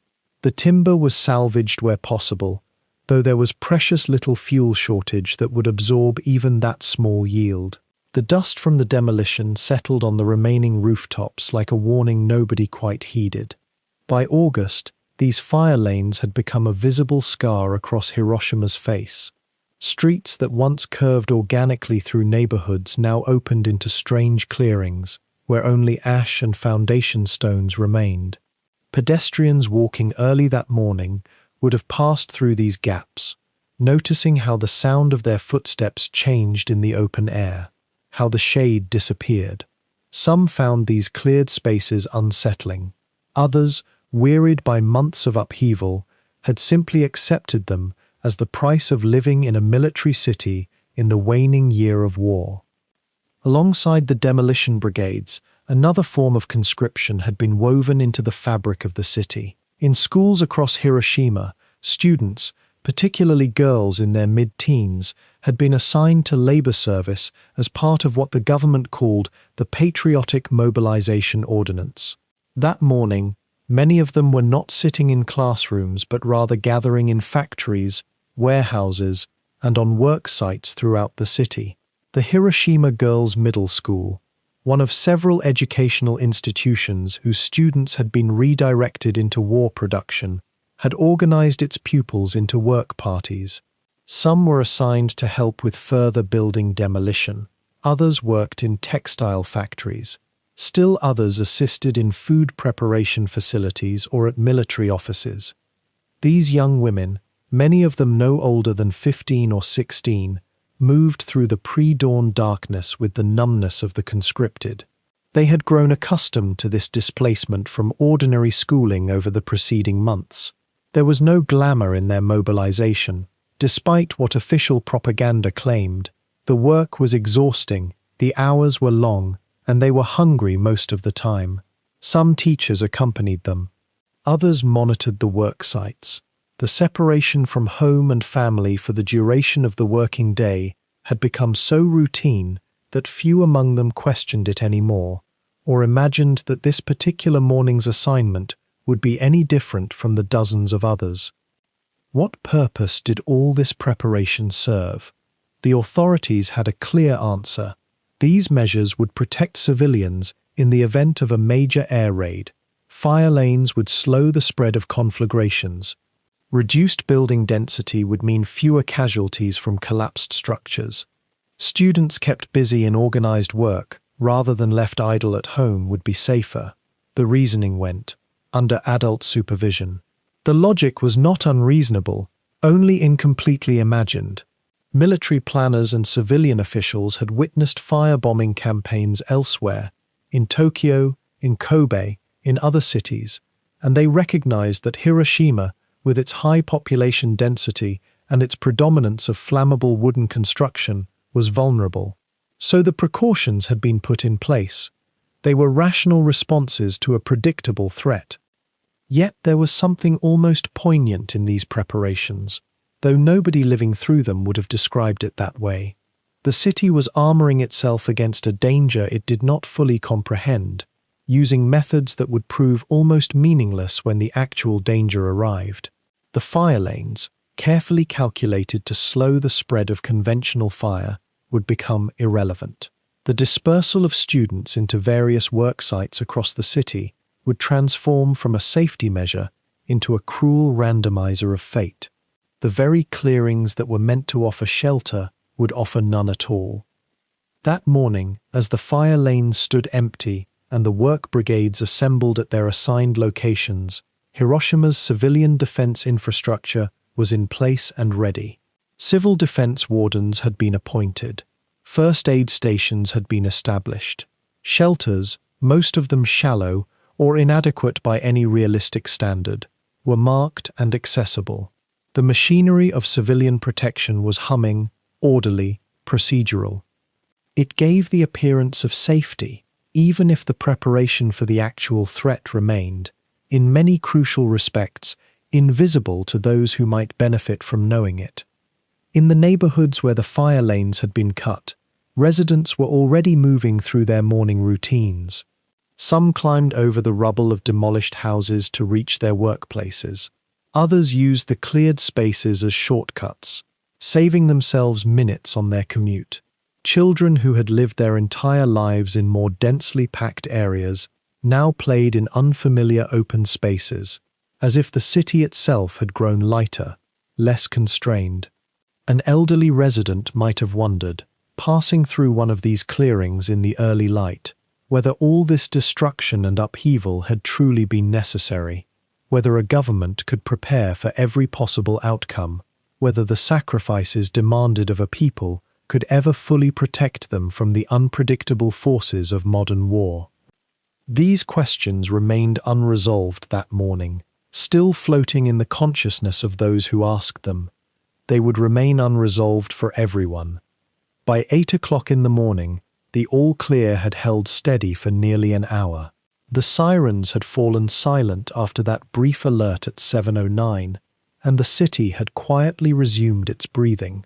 Office workers who had paused in doorways and stairwells, glancing upward with that particular mixture of annoyance and resignation that comes after the 100th false alarm, now settled back into their desks. Typewriters resumed their rhythmic clicking. Telephones began to ring again in the government buildings and commercial houses scattered across the delta. The Chugoku Regional Military Headquarters, that nerve center of wartime administration, perched in the heart of the city, began its own careful choreography of the morning. Officers arrived at their stations, some already at their posts since before dawn. The building itself, a fortress-like structure of wood and stone, carried the weight of command, though command of what, precisely, was growing more uncertain by the week. As Japan's military situation deteriorated across the Pacific, and the home islands braced for what many believed would be an imminent invasion, there was an exhausted quality to even the most routine activities. Reports filtered in from distant outposts. Supply manifests were reviewed, the machinery of war, grinding now more from habit and duty than from any sense of forward momentum, continued its appointed work. In the smaller offices and municipal buildings throughout the city, a similar pattern unfolded. The Hiroshima prefectural government offices filled with clerks and administrators. The local police headquarters opened its ordinary business. Banks and shipping companies in the downtown districts, businesses that had adapted to wartime strictures with varying degrees of resignation, settled into the day's work. Some offices had already organized their staff for labor assignments. The building demolition brigades would begin their work soon enough if they hadn't already, clearing fire breaks and widening streets in compliance with the civil defense ordinances. There was, in these ordinary moments, a kind of suspended quality. The city had learned to live in the gap between warning and all clear, between rumor and confirmed fact, between the distant sound of distant engines and the actual arrival of bombers. This gap had become so familiar, so routine, that it had almost become invisible. How many false alarms does it take before the mind begins to discount the very real danger? How many times can you look up at the sky and find only clouds before you stop looking altogether? These were not conscious questions in anyone's mind at 8 o'clock on this particular morning, but they had shaped the texture of daily life in Hiroshima for months now. The streets outside the government buildings were filling with the ordinary traffic of morning. More streetcars had begun their routes, packed now with passengers heading to factories and offices. Deliverymen on bicycles navigated the narrower avenues. School children in their uniforms moved through the neighborhoods, some heading to their designated labor assignments for the day. A teacher somewhere was writing the morning's lesson on a classroom board. A mother somewhere was hurrying to finish her morning tasks. A shop clerk somewhere was arranging goods in a window, as if the day might bring customers with yen to spend on ordinary items. The heat was building, as it does in early August in Hiroshima. The sun climbed higher above the delta, and the mist that had hung over the Ota River at dawn had burned away entirely. The air itself seemed to settle into that dense, patient stillness that precedes the full intensity of a summer day. Cicadas sang their electric song in whatever vegetation remained in the city. A breeze, when it came, brought the smell of salt water from the delta and the complex odors of a city at work: coal smoke, diesel fuel, cooking fires, sweat, the ordinary chemistry of human habitation. At the Chugoku military headquarters, officers and staff moved through their routines with the kind of practiced efficiency that comes from repetition. Maps were consulted, coded messages were transcribed, decisions were made and documented about matters that seemed significant in the enclosed world of military command, but which no one in that building would ever have the opportunity to act upon. What decisions, we might wonder, were being made in that moment? What matters of strategy or logistics seemed pressing enough to occupy the attention of men trained in the art of war? The historical record, frustratingly, offers little detail about the specific activities of that particular morning at that particular location. We know the headquarters existed. We know it was staffed. We know its position in the city's geography. But the individual minds at work there, and the specific content of their concern, remains largely invisible to us across the decades.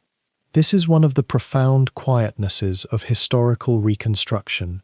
We can map the city, we can photograph its buildings and streets, we can identify the names and ranks of many of its officials, yet the actual texture of consciousness, the private experience of those individuals as they sat at their desks at 8 o'clock in the morning, remains finally unknowable. We can infer, we can imagine, carefully and respectfully.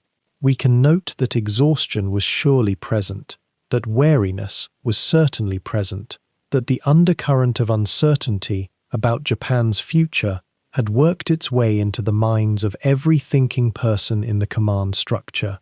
But the precise quality of that experience, the specific weight it carried for each individual, is lost to us. The city, meanwhile, continued its ordinary transition from early morning to full daylight. The temperature continued to rise. The streets continued to fill with the traffic of a functioning city, still at war, still defended by layers of civilian organization and military hierarchy, still following the rhythms of an established routine. No one in Hiroshima at 8 o'clock in the morning could have known that they were living through the last hours of the city as it had been. The buildings around them would still be standing, most of them, in a way they would not stand for much longer. The streets they walked would still follow their familiar patterns. The faces of the people they passed would be visible to them, and they would be visible in return, in the ordinary commerce of city life. And yet something was already in motion. Far to the south, over the Pacific, a process had been set in progress that no one in Hiroshima, no one in any Japanese city, no one in any nation on earth could have stopped or altered by 8 o'clock that morning. The machinery of that process moved according to its own schedule, indifferent to the schedules of the city. It moved with mathematical precision. It moved with the inevitability of a thing already begun, already committed, already in motion through space and time toward a moment that no one could either prevent or truly prepare for. Far from the city where shopkeepers were turning their keys and children were gathering in schoolyards, a different morning was unfolding across thousands of miles of open ocean. The B-29 superfortress, named Enola Gay, after the pilot's mother, had been climbing steadily since its takeoff from Tinian Island in the pre-dawn darkness. By the time Hiroshima's air raid sirens had sounded and faded, the aircraft was already cruising at an altitude where the curvature of the Earth became visible, where the sky shifted from deep blue to something approaching black, where a man could look down and see nothing but the vast, wrinkled surface of the Pacific stretching endlessly beneath the wings. The crew aboard numbered 13 men, each with a role as practiced and precise as the movements of workers in the Hiroshima factories that were beginning their shifts below. Captain Paul Tibbets, the pilot, sat forward in the nose of the aircraft, with his hands resting on the control yoke. He was a professional flyer, calm and methodical, a man who had performed thousands of hours of flight procedures until they had become something close to meditation. Behind him, in the navigator's station, Thomas Ferriby was tracking their position with instruments and calculations, the kind of steady work that requires attention without anxiety. The bombardier, Major Tom Ferriby, occupied the very front of the aircraft, in what was called the plexiglass bubble, where he could see forward and downward into the vast emptiness ahead. What made this particular flight different from countless others conducted by the Army Air Forces could not have been apparent to anyone observing it from below. The aircraft looked much like any other B-29, long and lean and silver, with its distinctive shape and the sound of 4 massive engines that had become familiar to people across the Pacific theater. But beneath the fuselage, in a specially modified bomb bay, there sat a single piece of cargo. It was not large, as weapons go, smaller in fact than many conventional bombs. It had been nicknamed Little Boy, though there was nothing childlike about its construction or purpose. It contained uranium-235, carefully enriched and assembled into a configuration that had never before existed on Earth, a configuration that scientists had theorized about and calculated, but which had never actually been tested under real conditions. This distinction would have mattered deeply to the men aboard the Enola Gay had they allowed themselves to think about it, but the nature of military training is to prevent such thoughts from interfering with duty. The flight plan had been meticulously prepared. The aircraft would fly northwestward toward the Japanese mainland, climbing as it went, reaching a cruising altitude of approximately 30,000 feet. They had chosen to approach from a direction that the Japanese radar, such as it was in August of 1945, would be less likely to detect as a clear threat. The Japanese air defense system had been severely weakened by months of relentless bombing campaigns that had destroyed much of Japan's industrial capacity and killed thousands of its Air Force pilots. The skies over Japan were far from secure, but they were also far from what they had once been. The possibility that a single aircraft might penetrate to the heart of the homeland and deliver a single bomb was, in some sense, difficult to imagine as a serious threat. Why would the Americans send only one plane when they typically sent hundreds? The crew settled into the rhythms of long-distance flight. There was little to do but maintain the aircraft's course and altitude, monitor the instruments, and think their own thoughts. In such moments, men's minds often drift to the personal. Some might have thought of home, of loved ones, of the reasons they had volunteered or been assigned to this particular unit. Others might have focused entirely on the technical details of their work, losing themselves in the comfort of procedure and responsibility. There are interviews and accounts from crew members recorded years later, after the war, after they had time to reflect on what they had been part of, but in the moment itself, during those long hours of flight over the Pacific, there would have been mainly the hum of engines and the steady work of navigation. The radio equipment aboard the Enola Gay was sophisticated for its time, capable of receiving transmissions from the ground and communicating with other aircraft. As the hours passed and the aircraft drew closer to the Japanese coast, messages would be exchanged with weather reconnaissance planes that had been sent ahead to scout conditions over potential targets. The weather, it turned out, would prove crucial. A clear sky was necessary for what was being planned. Visual identification of the target was essential.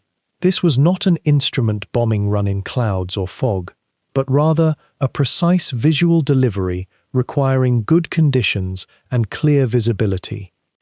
Inside the aircraft, there was also a weaponeer, a specialist responsible for the final arming of the bomb itself. The device had been constructed with safeties in place during takeoff and flight.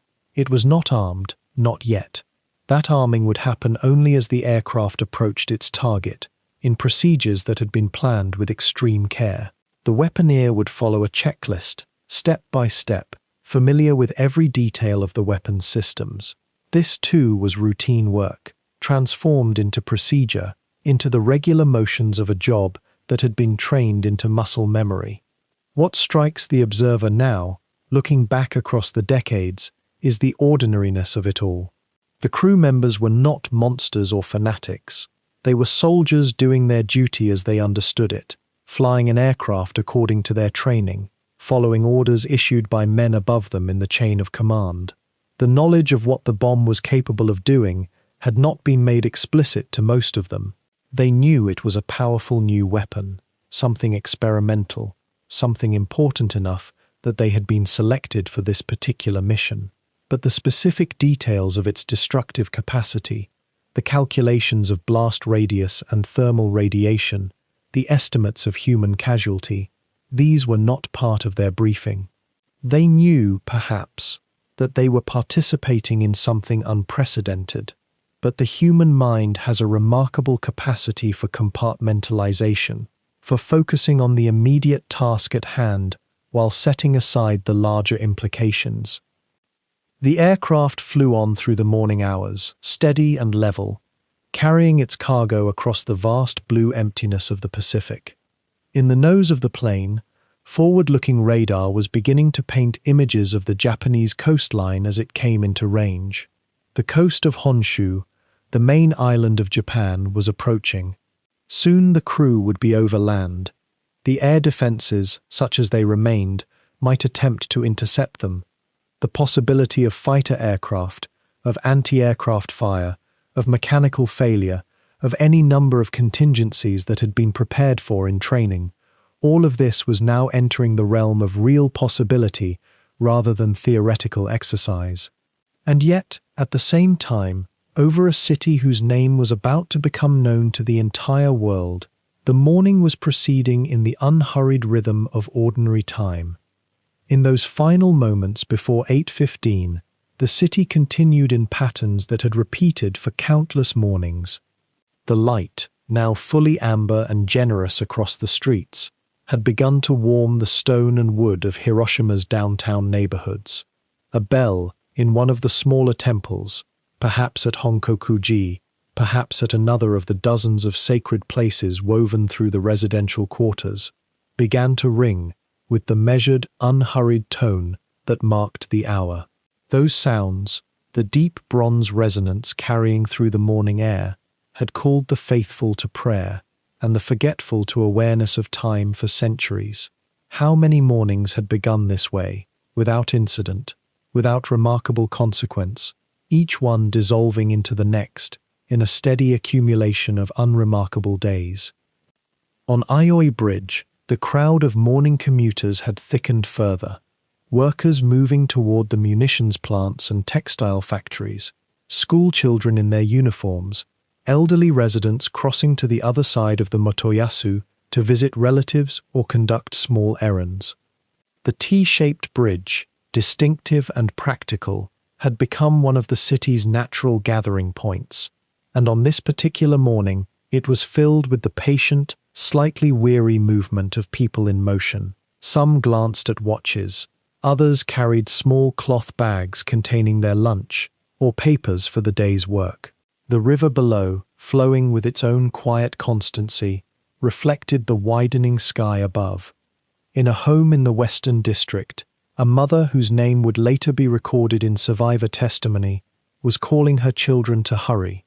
They were running late for school mobilization, the labor duty that had become routine for so many young people, conscripted not into formal military service, but into the necessary work of the city itself. "Come now," she was saying, "or you'll miss the assembly." The tone in such a voice carries neither alarm nor particular concern, only the mild insistence of a routine that must be observed. Children move at their own pace, after all, reluctant to leave the relative comfort of home for the structured demands of the day. Perhaps she pressed a small handful of sweets into a child's pocket, or adjusted a collar. These gestures, preserved in memory, become everything when the morning they contain becomes a threshold. A shopkeeper in the central commercial district, one who had opened his shutters to the growing light not long before, was arranging the display of goods that remained available under the constraints of wartime supply. Rationing had diminished what he could offer, but he maintained his shop with care nonetheless, small acts of normalcy in a city learning to endure shortage and restriction. In the window, folded cloth, perhaps a few implements, items of modest value that nevertheless represented continuity and the stubborn persistence of commerce. How did he feel in these moments, this man whose name we do not know, whose morning routine was about to become a final routine?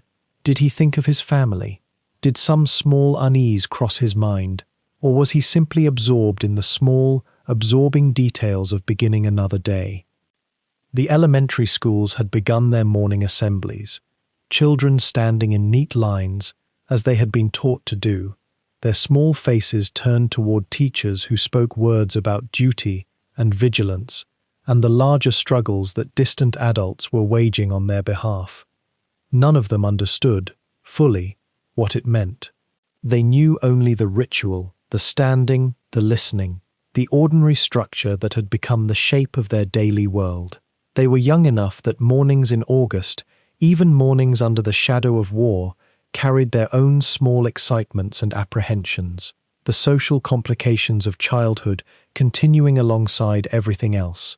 At the Chugoku Regional Army Headquarters, the day had progressed with methodical quiet, officers and clerks attending to their duties, telephones occasionally ringing with routine communications.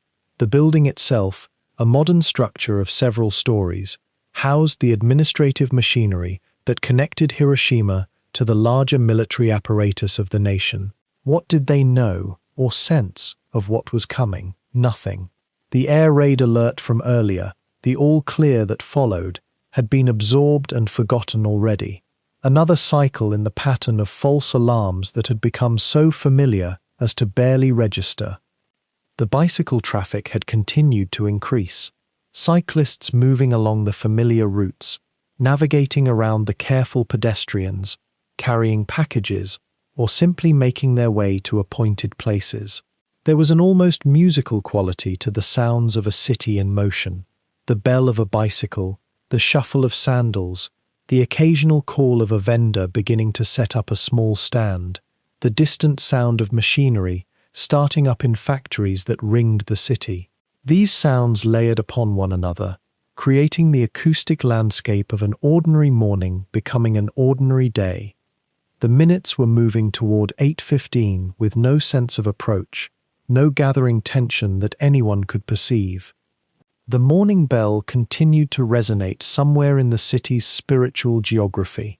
A mother, her children finally moving, perhaps glancing back at home one last time. A shopkeeper straightening a display. A teacher gathering papers to bring to class.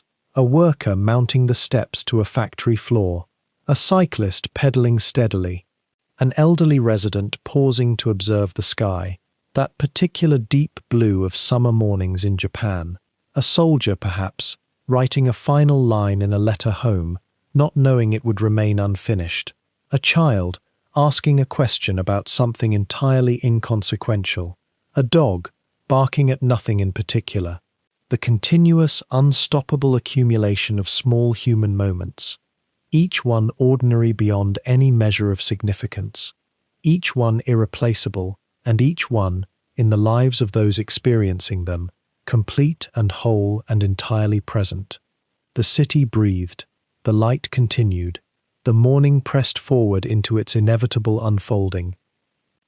As the city of Hiroshima moved through those final ordinary hours, another story was unfolding across an ocean and a continent, one that had been gathering momentum for nearly a decade in laboratories and desert compounds and secret mountain hideaways throughout the United States. The Manhattan Project, that vast, unprecedented mobilization of science, industry, and human ambition, had consumed billions of dollars, employed more than 100,000 people, and concentrated the finest minds of a generation on a single, staggering question. Could the energy locked inside an atom be released, and could that release be weaponized? It had begun, in many ways, not with governments but with letters and conversations between physicists who had fled Europe as the shadow of fascism crept across the continent.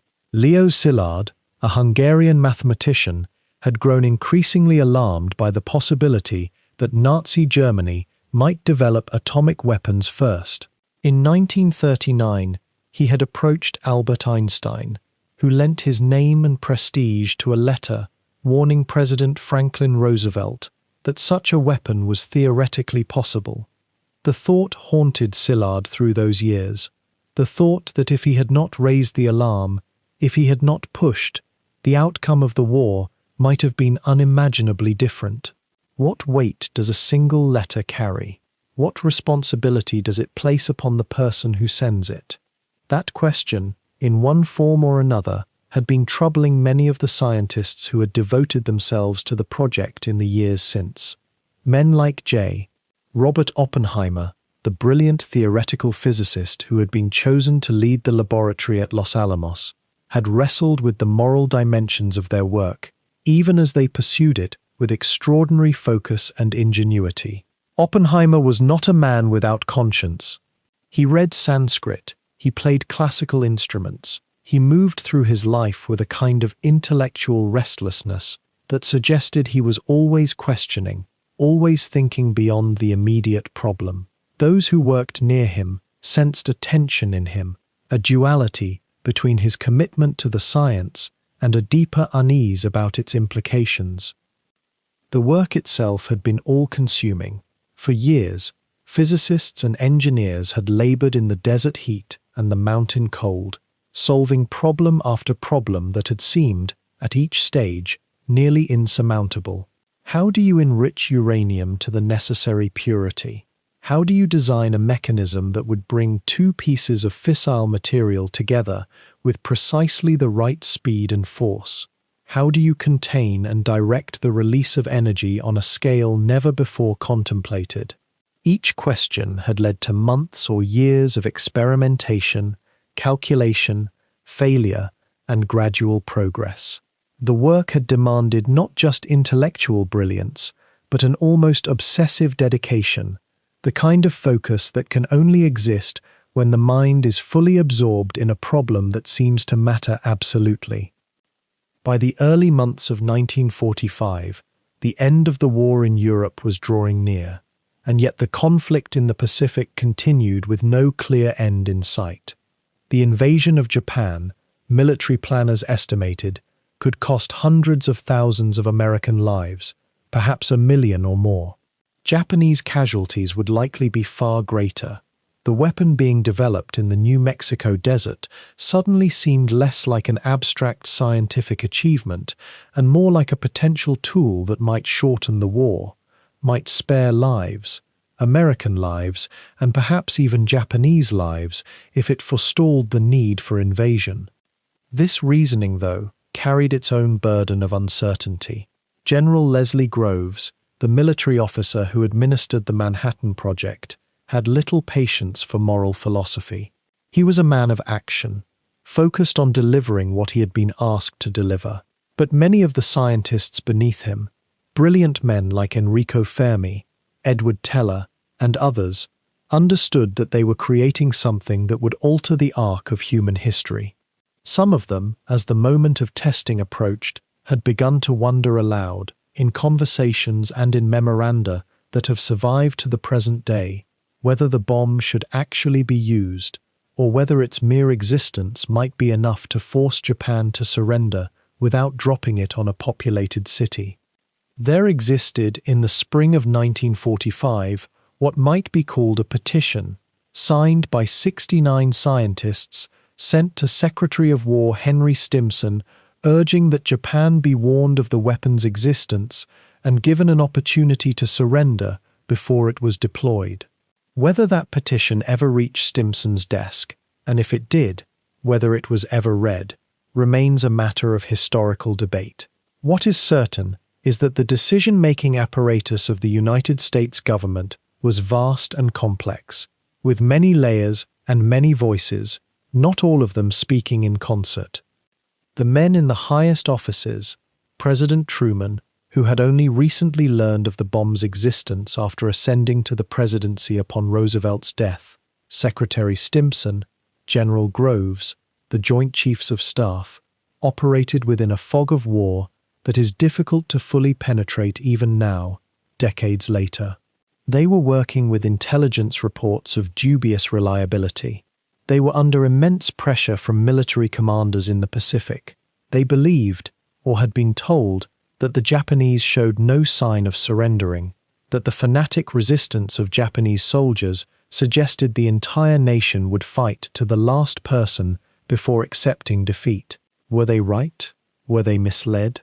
Were they simply making the best decision they could with the information they possessed? The truth, perhaps, is more complicated than any single answer suggests. History is rarely a story of clear villains and clear heroes, of decisions made in perfect knowledge and perfect freedom. The men who authorized the dropping of the bomb were not cartoonish monsters, nor were they paragons of virtue caught in an impossible situation. They were human beings, educated and intelligent, operating within constraints they understood and others they did not, making decisions that seemed to them, at the time, to be the best available option given the circumstances as they understood them. This does not absolve them of responsibility for what followed. It does perhaps invite us to contemplate the tragic dimensions of history, the ways in which even well-intentioned actions, taken with the best available information, can lead to consequences that devastate countless innocent lives. The city had settled into its rhythm now, the brief alarm forgotten like a held breath released. The sun climbed higher through the humid air, and Hiroshima was simply alive. A schoolgirl named Akiko, perhaps 14, was arranging flowers in her classroom on the eastern side of the city, her hands moving with the careful precision children sometimes find in small, repetitive tasks. A worker at the Mitsubishi plant wiped his brow and returned to his station. A mother, somewhere in the Nakajima district, stood at her kitchen threshold, listening to the sound of cicadas that seemed to grow louder with each passing hour, a sound so familiar it had almost ceased to be heard at all. The Motoyasu River continued its unhurried flow toward the delta. Fishermen had long finished their morning work, and now the water reflected the sky with that peculiar clarity that comes just after the full heat of day begins to settle. A trolley car, number 44, moved through the downtown streets with its familiar electric hum and gentle screech of rails. Inside, men and women stood packed together, many reading newspapers or staring absently at the advertisements painted above the windows. No one knew they were standing in what would later be called the Hippo Center, the exact spot where something unprecedented would unfold. Time moves differently when we know what comes next, doesn't it? When we look backward at a moment of ordinariness before everything changes. Yet those who lived it experienced it precisely as it was, just another Monday morning in summer, just the continuation of life as it had always been. The Chugoku Regional Army Headquarters, that seat of military power in the city, was conducting its business. Clerks filed reports. Officers discussed movements and supply lines. How strange it is to consider that in those moments, the institution itself, the apparatus of command, the records, the personnel, was utterly unaware of the decision made across the Pacific Ocean that would, in a matter of minutes, render so much of this purposeful activity mute and still. At the Hiroshima Girls' School, students were moving between their assigned tasks. Some were still in classrooms. Others had been sent to help with the building demolition brigades, clearing what the city planners had designated as fire lanes. This was conscripted labor, ordinary work for the times, and the girls moved through it with the mix of adolescent fatigue and acceptance that characterized their generation. Their teacher, Iwanaga-sensei, watched from a distance. Had she paused in that moment, had she felt, as some would later report feeling, a strange pressure in the air, a stillness that seemed somehow wrong? Such recollections are always colored by what came after, the mind rewriting memory to find meaning in what was simply, in fact, a moment. The elderly shopkeeper, the one who remembered the castle festivals from childhood, was arranging his wares in the window. His hands, weathered and spotted with age, moved slowly. He had lived through so much already, the transformation of his city from a castle town into something modern and industrial, the wars, the rationing, the fear. And yet each morning he opened his shop, each morning he arranged his goods, as though there would be an afternoon, as though tomorrow would come. Is this resignation or hope? Perhaps it is both. Perhaps it is simply what humans do, what we have always done. We continue. We assume the future. We arrange our lives as though time will keep moving in the direction it always has. The radio broadcasts continued their regular cycle. News from the front, recorded or live reports that spoke of America's movements, of strategic considerations, of a war that seemed both endless and somehow still distant, still somewhere else. A mother in the suburbs hung laundry on a line. A soldier in his barracks wrote a letter home that he would never send. A merchant counted coins at his register. A child asked when lunch would come. The questions, the small anxieties, the minor hopes of an ordinary morning, these filled the city like water fills a vessel, completely, without drama. Above, invisible and still many miles away, the Enola Gay was continuing its approach. The crew moved through their final procedures with the focus of men doing their work. They did not speak much now. There was no need. Each man knew his role. The plane climbed higher into the clean air, high enough now that the earth below was becoming abstract, a map rather than a place. How does one describe the distance between intention and consequence, between the routine actions of people simply doing their jobs and the outcome those actions will produce? The crew could not see Hiroshima. The citizens of Hiroshima could not see the plane, and in that separation of perspective, of mutual invisibility, lay something that perhaps no one in those moments fully grasped. The clock ticked toward 8:15. A bell rang at a temple somewhere. A mother called to her children. A businessman checked his watch. A gesture so ordinary it might as well have been invisible, yet somehow it marked time, counted moments toward something, though no one could know toward what. The city was at its peak of ordinary alertness, not asleep, not at rest, but also not tense or fearful, just present, just continuing. The air was warm, the humidity was high, the cicadas sang their endless summer song.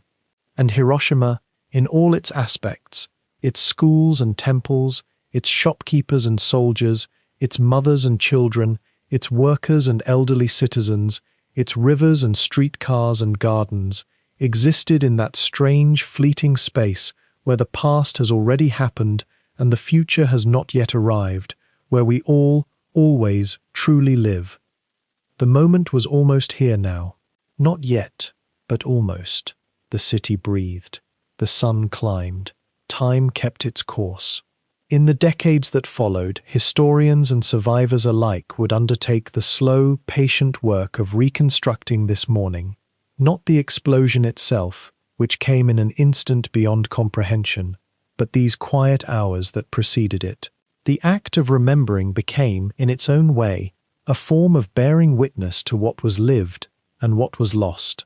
Interviews conducted in the 1950s and 1960s, often decades after the event, would reveal how sharply certain details remained etched in the minds of those who had been there. A woman might recall with striking clarity the color of her neighbor's new dress, as she'd seen her crossing the bridge that morning. A man might describe the exact temperature of the tea he'd been drinking when the light came. These fragments, assembled slowly like pieces of glass from a shattered window, began to form a portrait of ordinary time, made extraordinary only by what came after. The survivors themselves became the primary historians of those 12 hours, their testimonies forming an archive that no official record could fully capture. They spoke of small things that mattered, and in speaking, they seemed to understand that memory itself was a kind of resistance against erasure. A shopkeeper remembered opening his shutters to a day that looked like any other day. A child recalled the feel of the school uniform against her skin. A soldier remembered the weight of a pen in his hand as he'd begun writing a letter home that he would never finish. These voices, gathered into the Peace Memorial Archive and countless oral history projects, created a collective witness to the morning as it had been lived, not as abstraction or historical fact, but as lived human experience, moment by moment, small choice by small choice. Over the decades, Hiroshima itself became a city of remembrance, a place where the reconstruction of that morning served a larger purpose. The Peace Memorial Park, dedicated in 1954, was built near the epicenter of the explosion, a deliberate choice to situate memory at the place of devastation. Walking through that park, one encounters the careful architecture of remembrance, the cenotaph for the A-bomb victims, the museum dedicated to the preservation of testimonies, the eternal flame. These structures were not built quickly or without thought. They emerged from a prolonged conversation among survivors, city planners, and peace advocates who understood that how we remember shapes how we understand ourselves and our responsibility to one another. The park itself, with its carefully maintained gardens and reflective spaces, invites a kind of sustained attention to the morning and what followed, a refusal to let the day slip into the past unexamined. The Peace Memorial Museum, in particular, undertook the meticulous work of reconstructing the morning hour by hour, room by room. Historians consulted weather records. It was clear, they confirmed, with visibility exceeding 20 miles. They studied photographs of the city as it appeared in early August, consulted pre-war maps, interviewed survivors about the position of buildings, the routes taken by streetcars, the rhythms of factory shifts. Slowly, a detailed chronology emerged. They pinpointed the exact time the reconnaissance plane had passed overhead, noted the brief alarm, documented the moment the all-clear siren had sounded. They interviewed teachers about what their students had been doing. They spoke with factory workers about the morning routines. The result was something more than history. It was a layering of memory upon memory, a collective reconstruction of time itself, moment by moment, in all its quotidian detail. One might ask, why this careful attention to the ordinary? Why reconstruct the breakfast, the streetcar routes, the opening of shops? Perhaps because in doing so, survivors and historians were asserting something fundamental, that the people of Hiroshima in those final hours were not abstractions or statistics. They were people drinking tea, adjusting their clothing, thinking about the day ahead. The reconstruction of the morning, in painstaking detail, served as a quiet argument against the flattening of human experience into numbers or official narratives. Each recovered detail, a child's name, a teacher's route, the color of a street vendor's cart, was a small assertion that these were real people, living real lives in real time. Survivors' accounts, gathered over the years, also revealed something subtle about human perception in the hours preceding the explosion. Many spoke of a peculiar sense of calm, even boredom, as the war dragged on with distant bombing raids affecting other cities, other regions. Hiroshima had been spared so long that the anxiety of earlier months had given way to a kind of weary routine. The rationing, the air raid drills, the blacked-out windows, these had become the texture of ordinary life, no longer alarming but simply the way things were. Several survivors, when interviewed, spoke of a quality of the morning light, the freshness of the August dawn, the promise of the day. One woman recalled thinking, as she'd walked to work, that it was a beautiful morning. Nothing in the air suggested what was coming. Perhaps this itself became important to the memorial project, the recognition that peace and ordinary life are themselves fragile things, that they can be interrupted in ways we cannot predict or control. The museums and memorial projects also undertook the slower work of documenting the broader historical context in which that morning unfolded. Information panels and exhibit texts explained why Hiroshima had been selected as a target, described the Manhattan Project in restrained language, acknowledged the complex scientific and political decisions that led to that morning. This contextual work was done carefully, without propaganda or oversimplification. The goal was not to excuse or condemn, but to understand, to situate that morning within the larger historical currents that made it possible. Historians noted how decisions made months or years earlier, in laboratories and military command centers and government offices far away, converged in those hours above a city whose residents were unaware of what was being decided about them. Over time, the reconstruction of the morning became not only a historical project, but a pedagogical and spiritual one. School groups from around Japan and eventually from around the world would visit Hiroshima to learn about that morning and what followed. Teachers used the detailed reconstructions to help students understand, in a visceral way, how history is not abstract, but lived, not distant, but immediate. The careful documentation of the morning, the breakfast preparations, the streetcars, the factory shifts, the school assemblies, allowed visitors to enter imaginatively into the experience of being alive at that moment, to feel the texture of ordinary time, and thereby to understand more deeply what was lost. The work of remembrance also involved a kind of listening. Survivor testimony, recorded and preserved, allowed later generations to hear directly from those who had lived through the morning. There is something different about listening to a voice, even recorded decades later, describing what one saw and felt and heard. The hesitations, the pauses, the moments when emotion breaks through careful narrative, these convey something that written records cannot. A woman's voice describing her mother's face as the family gathered for breakfast before the children left for school mobilization duties carries a weight that statistics cannot. A teacher's memory of calling roll in the classroom carries the particular texture of a lived moment. These voices, preserved in archives and museums, became themselves a kind of monument, a way of honoring the dead not through grand gestures, but through the simple act of listening and remembering. Perhaps one of the most profound insights to emerge from the decades of reconstruction and remembrance was this. The morning of August 6th was not different from any other morning. The people of Hiroshima were not living it as a threshold moment or a historical turning point. They were living it as they lived every morning, with the small concerns and hopes and routines that constitute ordinary human existence.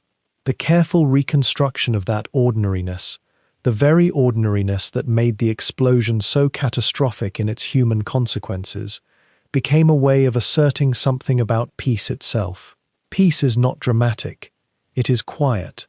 It consists of mothers preparing breakfast and children walking to school and workers commuting to their jobs and teachers opening their classrooms. The preservation of that ordinary morning in all its quotidian detail became an argument for the value of such ordinary peace, for the preciousness of days that unfold without interruption or catastrophe. The peace memorials that have grown up around Hiroshima over the decades serve as spaces where this reconstruction and remembrance can continue.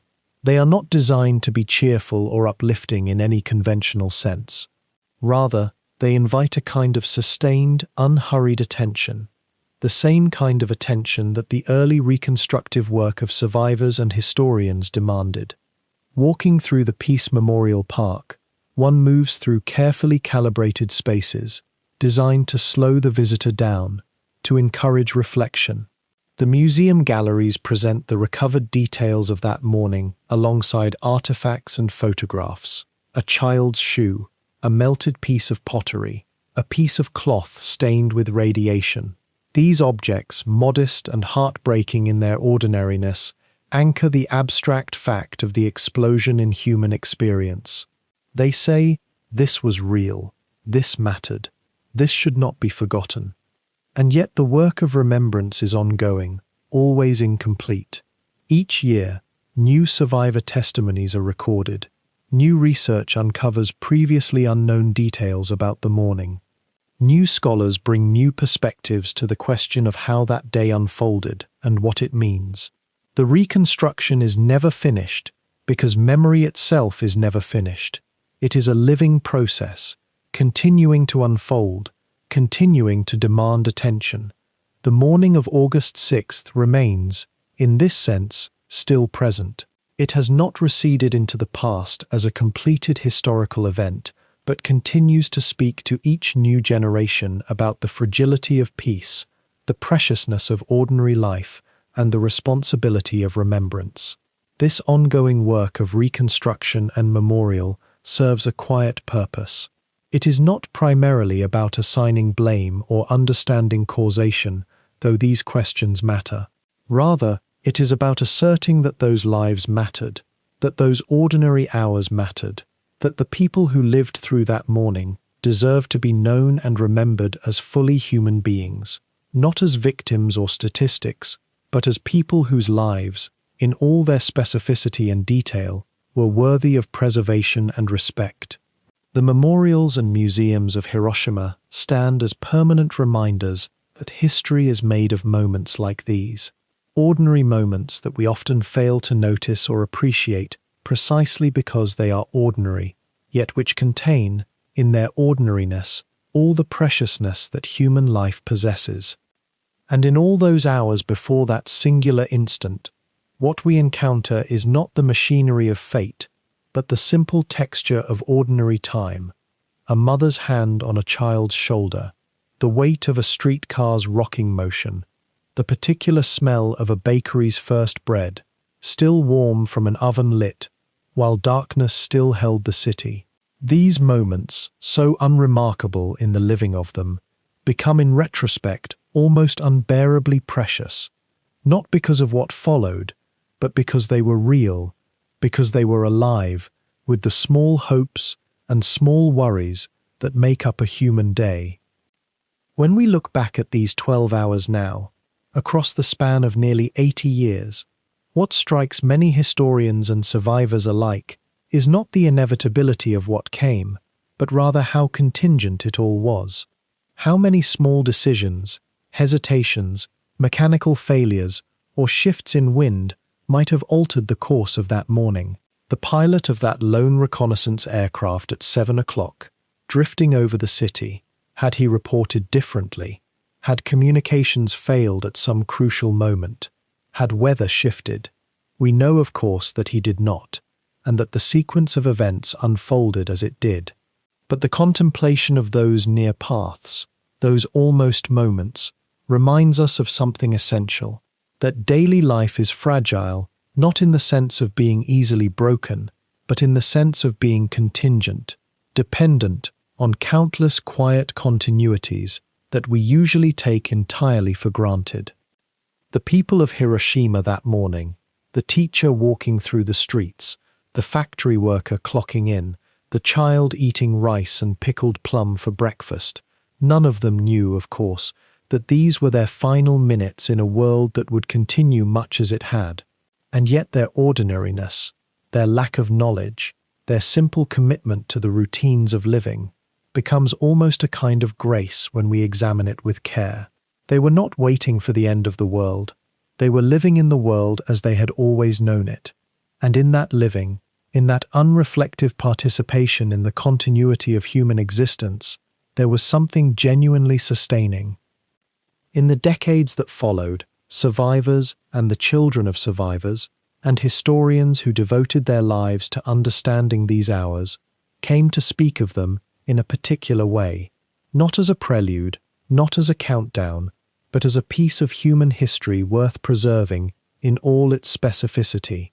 The color of the river at dawn, the exact route a particular streetcar took on that morning, the words in a letter a soldier wrote but never sent, the way the cicadas sounded.